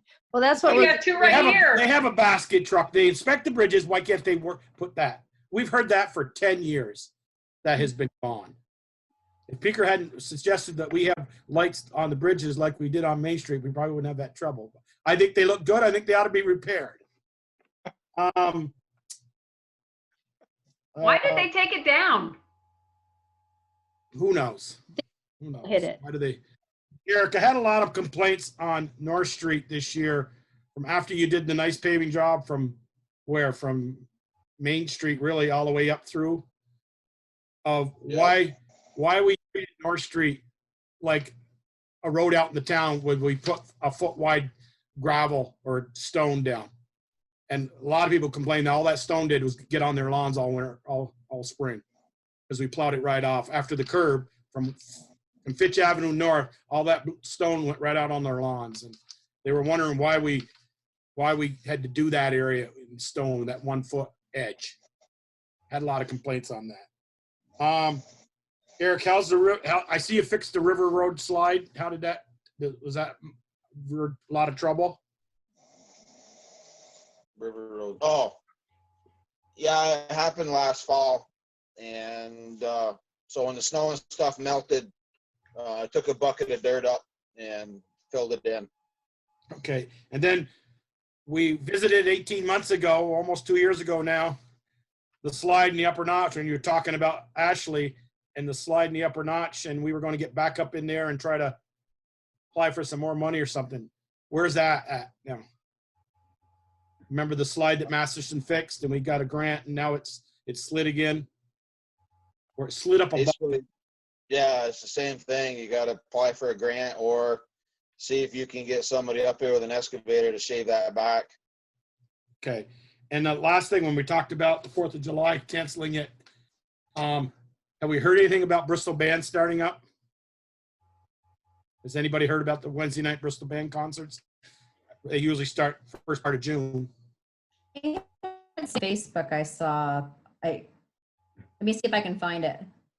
That's all I had, Michelle. Something too that they were canceling that. Yeah. I could be wrong, but I thought I did see something somewhere, Front Porch Forum or Facebook, that it was regretfully we're going to be canceling the series this year. Okay. That's all I had. And Joel, for you from North Street, for the gravel, Yeah. it was to allow the water to shed off the road. If you put topsoil down into place, that creek catches debris, the leaves and stuff like that. It doesn't allow the water to run off the road. So by putting the gravel down, it takes a little longer before it builds up the edges so the water can't get off the road. I heard from some neighbors up through there that it all ended up on their lawn after the plow. Yeah, Kevin LaRose talked to me about it. Yeah, he was one of the. Yeah, I discussed it with him, and after I got done with him, he was fine with it after that. Okay, as long as you bring that up, the gentleman right across the road from Pine Street on North Street that's got the rock display. Yep. I was gonna ask the chief to check that. Do you think that's a little close to the fire hydrant and to the edge of the road? It's plenty close enough to the fire hydrant. It's close. Yeah, it's close enough to the fire hydrant for our purposes.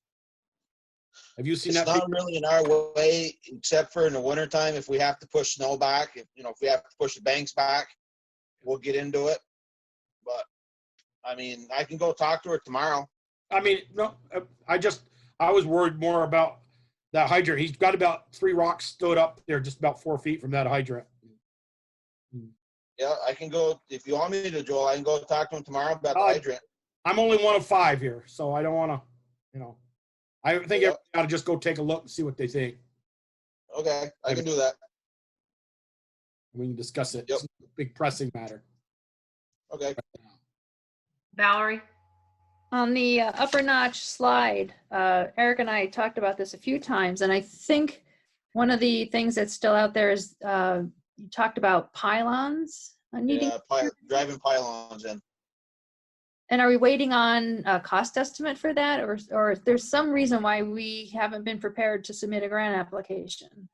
It's about $210,000 to do that. To drive them in. And Road's budget is busted. Right. Yeah. So that means you got to apply for the bigger grant, and I don't know when that deadline is for that. Do we have the cost estimate in writing somewhere so that when we are ready, we can have that as documentation? I did have, I probably have to call him back again. It's either in a file or he emailed it to me, but I can get a hold of him again to get a revised copy, or revised price. Okay. By late fall, there might be a lot of sheet pilings down in Middlebury for a cheap price. Yeah, that's true. And by the way, Peeker, just for a reminder, June 29th, that's a Monday, or that Tuesday the 30th, they're taking out that walk bridge that we're going to get for the Memorial Park. I've been given that date today. Either the 29th or the 30th of June. That's when the 10-week shutdown starts in Middlebury. They're going to pull that bridge. Yay!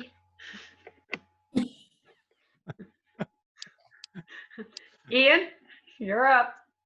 I just have one thing. The project that I was working on with Val, which was adding our 2021 calendar and the current, future, and completed goals. I've added 2 pages to the website that detail those items. So it's on the left-hand navigation, you'll see a little bump out from the select board. There's a page for the calendar, just in terms of what was on the PDF that Valerie gave us, and updates for us. And there's also just a page for current, future, and completed projects. So that's what I worked on, just to have that, so we can look at it, and the public can look at it as well. Thank you, Ian. Perfect. Thank you. That it, Ian? We also did, and as I mentioned before, I did the paving in Main Street, created a project page for that, which gives details mainly from the project site that VTrans created, but also adds in sort of the plans, so people can look at those. And I'll continue to do sort of the updates as we get them from VTrans. So there's one single place where all the detail will hopefully be there. Okay. That's it. Thank you. Perfect. I just got a note from Kendi Grattan about the band. She says there hasn't been a final word one way or another yet. Just Okay. Okay, good. Anything else? Okay. Valerie, town administrator's report. Well, did you have anything? No. Well, I did, but I can't remember what it was, so. No, I have nothing to add to my report. I just do want to circle back on the earlier discussion about the drop box at the town office. Does anybody have I concerns? did make a note of that. If we go ahead and make that change, it would require cutting a hole into the front door. But we would have it done professionally, of course. So it wouldn't be a lock box, it'd be a one-way box. They just put it in, but nobody could get into it. Where the Right. one right now, they can they can lift the top. Is that right? You can lift the top. It is locked, but if your hand is skinny enough or you have a tool, you can get in. You can reach down in and pluck things out. And it's also just not big enough for large envelopes. So larger envelopes that rest near the top are more accessible if somebody was inclined to do that.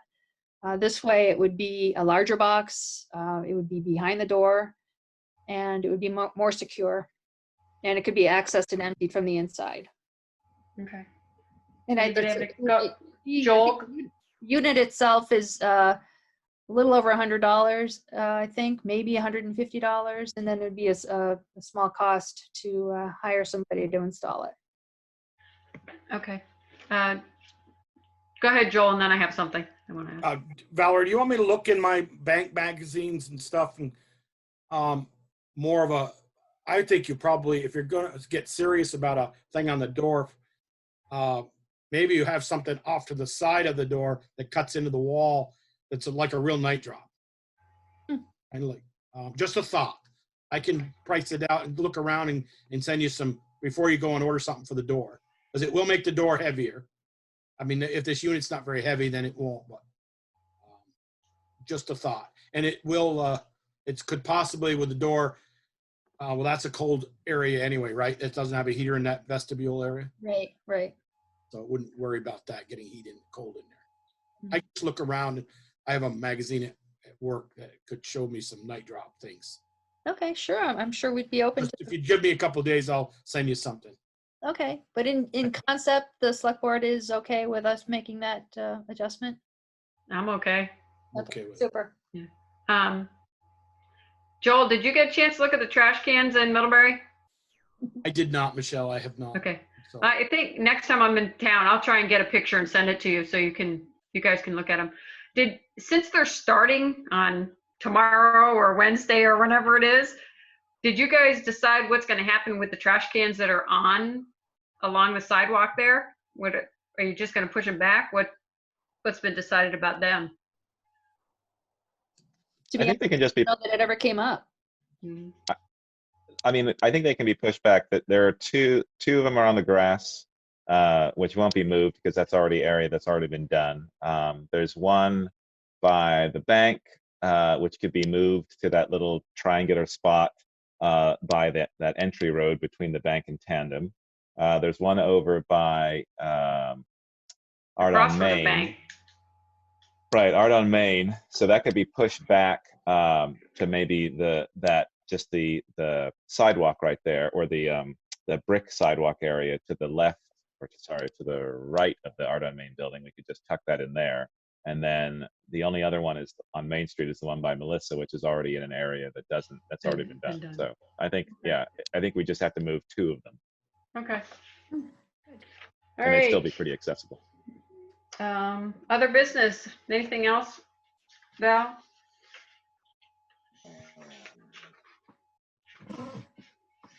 I'm sorry, I wasn't looking at you about anything. Oh, wait a minute, Eric, go ahead. So what's the board's consent? Are you going to talk about it in executive session about the hours and then let me know, or what would you want me to do? Yeah, we'll probably talk about it and then we'll let you know. But keep it as is for now and we'll let you know if something changes. All right. As is, you mean the current summer hours? Yeah, if that's what they're already doing, then we'll talk in executive session and then we can come back to Eric. You good with that, Eric? Yeah, I'm good with it. And then what did the governor say for after the 15th for everything? How's that painted? I didn't get a chance to watch that. Anybody know? He didn't change. I don't think he changed anything. He said May 18th retail can open, but from what I'm reading is only 25% capacity. So if your building is only allowed to have 100 people in it, you can only have 25 in it. Mm-hmm. So, but does the that's stay-at-home the gist of what I got. No, I think the stay-at-home order is done Friday, but I think Wednesday he'll also probably put more stuff in place. Because I watched it last Friday, and people asked, well, what about next Friday? Like, what happens then? And he said this week we'll know more of, what's going on with everything. Right, and when I saw him, he said he would likely extend the stay-at-home order, but he wouldn't say for sure. Yeah. Oh, okay. Also, they did give approval for childcare and summer camps to open. Right. There's guidance coming out this week. It's the health regulations are gonna be pretty strict. Yeah.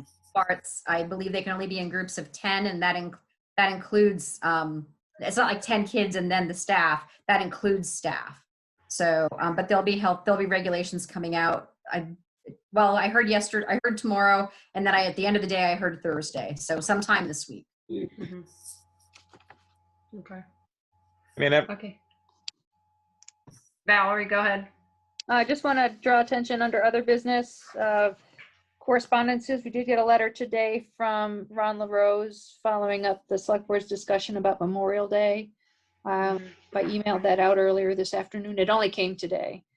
And then correspondence from Jen about the tax revenue status, and an email from VTUMS clarifying their street sweeping procedures, and then just VLCT legislative reports. Okay. Does anybody need to talk about any of those? Just, Michelle, just a quick question, Valerie. Because they didn't do East Street, Main Street, and West Street this year because of the street sweeping, because they're going to do the grinding, was there a reduction in the amount we paid them this year versus last year? I don't know. I haven't gotten a bill from them yet, Joel. Okay. We got probably another day worth up on Cartersville and Lynn Hill. Okay. So I can't say for sure because I haven't gotten a bill from him. Okay.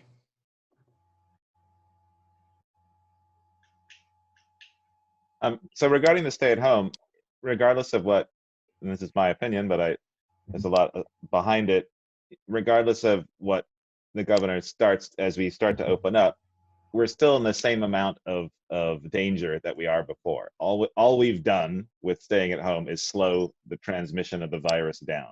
So there's no change in the danger of the virus and how you can get it and get sick and potentially have life-threatening problems. All we've done is slow it. So the more things where we open up and interact with people, the higher the chance it goes back and we have a high risk of getting it. So I just want people to understand that.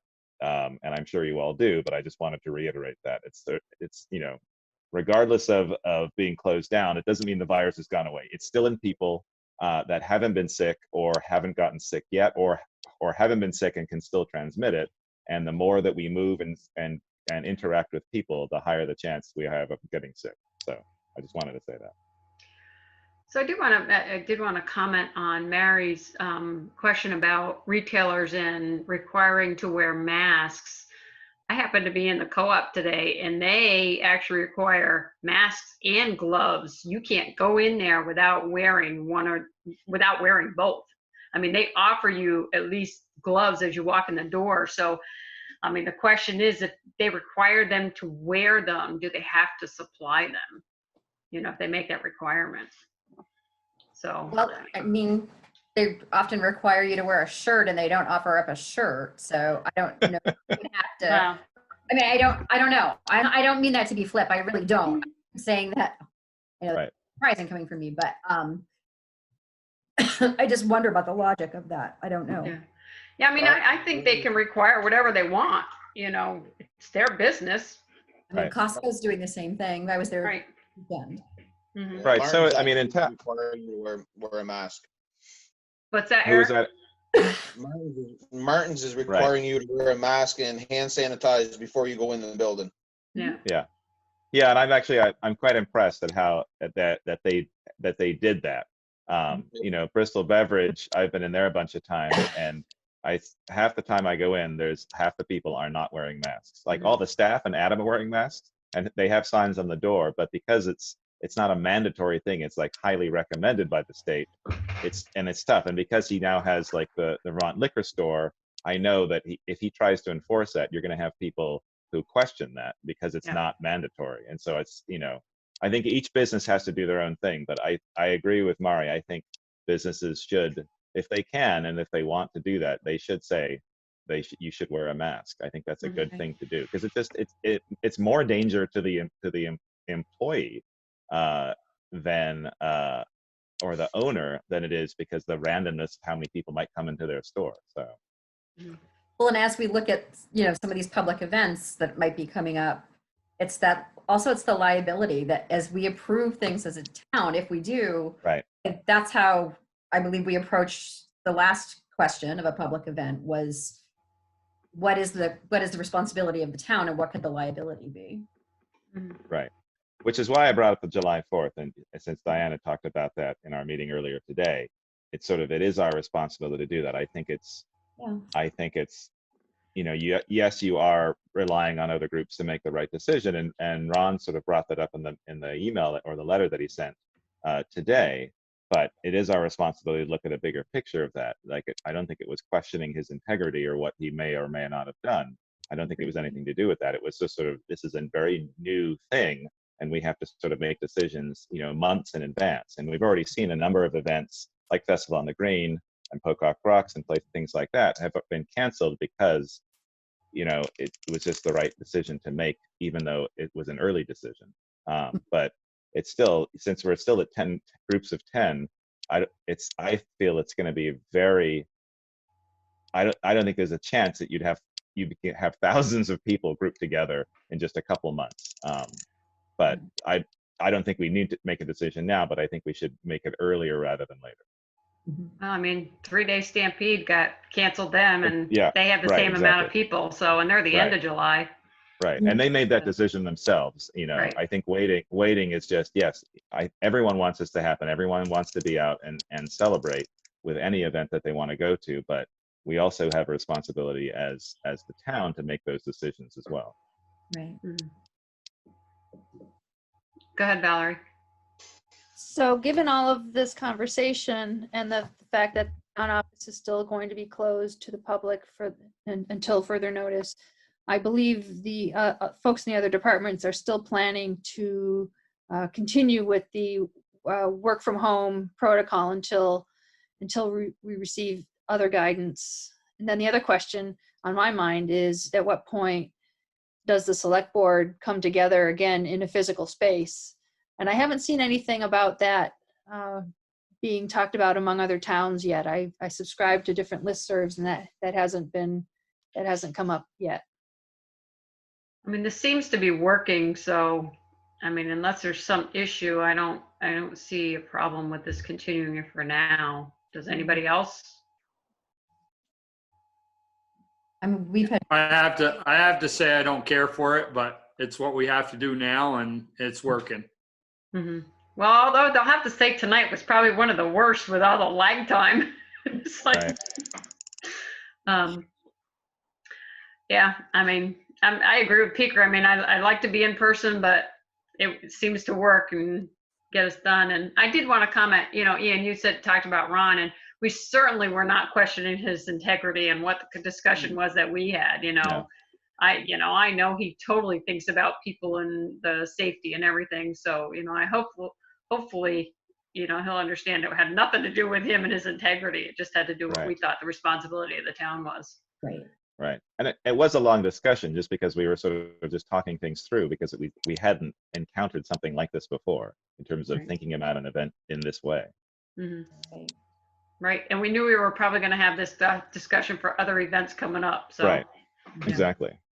Okay. No, I don't have a problem with this format. It's obviously in person is nicer. It's especially when you're dealing with lag. But I do feel it's working, and it might be something where, as people start to move around more, that you could have similar to what we did at the very beginning, have a couple of people in the office if they want to come in and use technology there and still have that connection. So that might be something that we could think about. Well, and I also think we might want to think about keeping kind of this format for the public, because I've never seen so many people attend our meetings and be able to participate, so that may be something just to continue or think about when we get back to being together. Right. I think that's a great idea. Downstairs. What's that, Val? Television. That would mean meeting downstairs, so we have the television screen. Yeah. Right. Use. Yeah, and we could hook that up. The school, I noticed, I attended one of their meetings, and they had they use Zoom and they use the webinar format, which you pay a lot more for a month.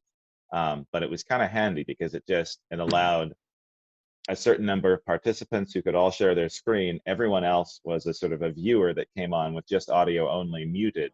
It was a lot more controlled, but it was much more of a, instead of a meeting where we might have, 10 or 15 members of the public joining and with video, and there's a lot of confusion with that. This was just strictly like you're joining at the most minimal level, which is kind of nice, but it's like $40 a month to add that on, which is a huge amount of money, a huge jump from what we currently pay now just to handle this. So maybe in the future, if it gets more and more popular, but I agree. I think we should keep this format in some way, and maybe we can work with Neat to sort of figure out how we might do that. Well, the other thing I wanted to check out is, I don't know if any of you ever used WebEx, but that's another option. And I don't know what the cost of WebEx is, but I know actually the courts are starting to use WebEx for hearings and telephone conferences and that. So that might be something to look into. Okay. Okay. We have to go into executive session. So Val, you're gonna do another Zoom meeting? You're gonna invite? Okay. Okay, so Do we want to invite, sorry, Michelle, do we want to invite Benjamin into that meeting or say anything about that? I feel it. Go ahead. I was going to say, I feel it might be useful because actually just talking with it about him, it just is quicker. And I know that they are on their timeline, their tight timeline. And so I feel it would be I don't mind having that happen if he can answer questions instantly for us, and then we can work out the details. But that's just my opinion. Will that mean we have to have 2 Zoom meetings then? Michelle? No, we just.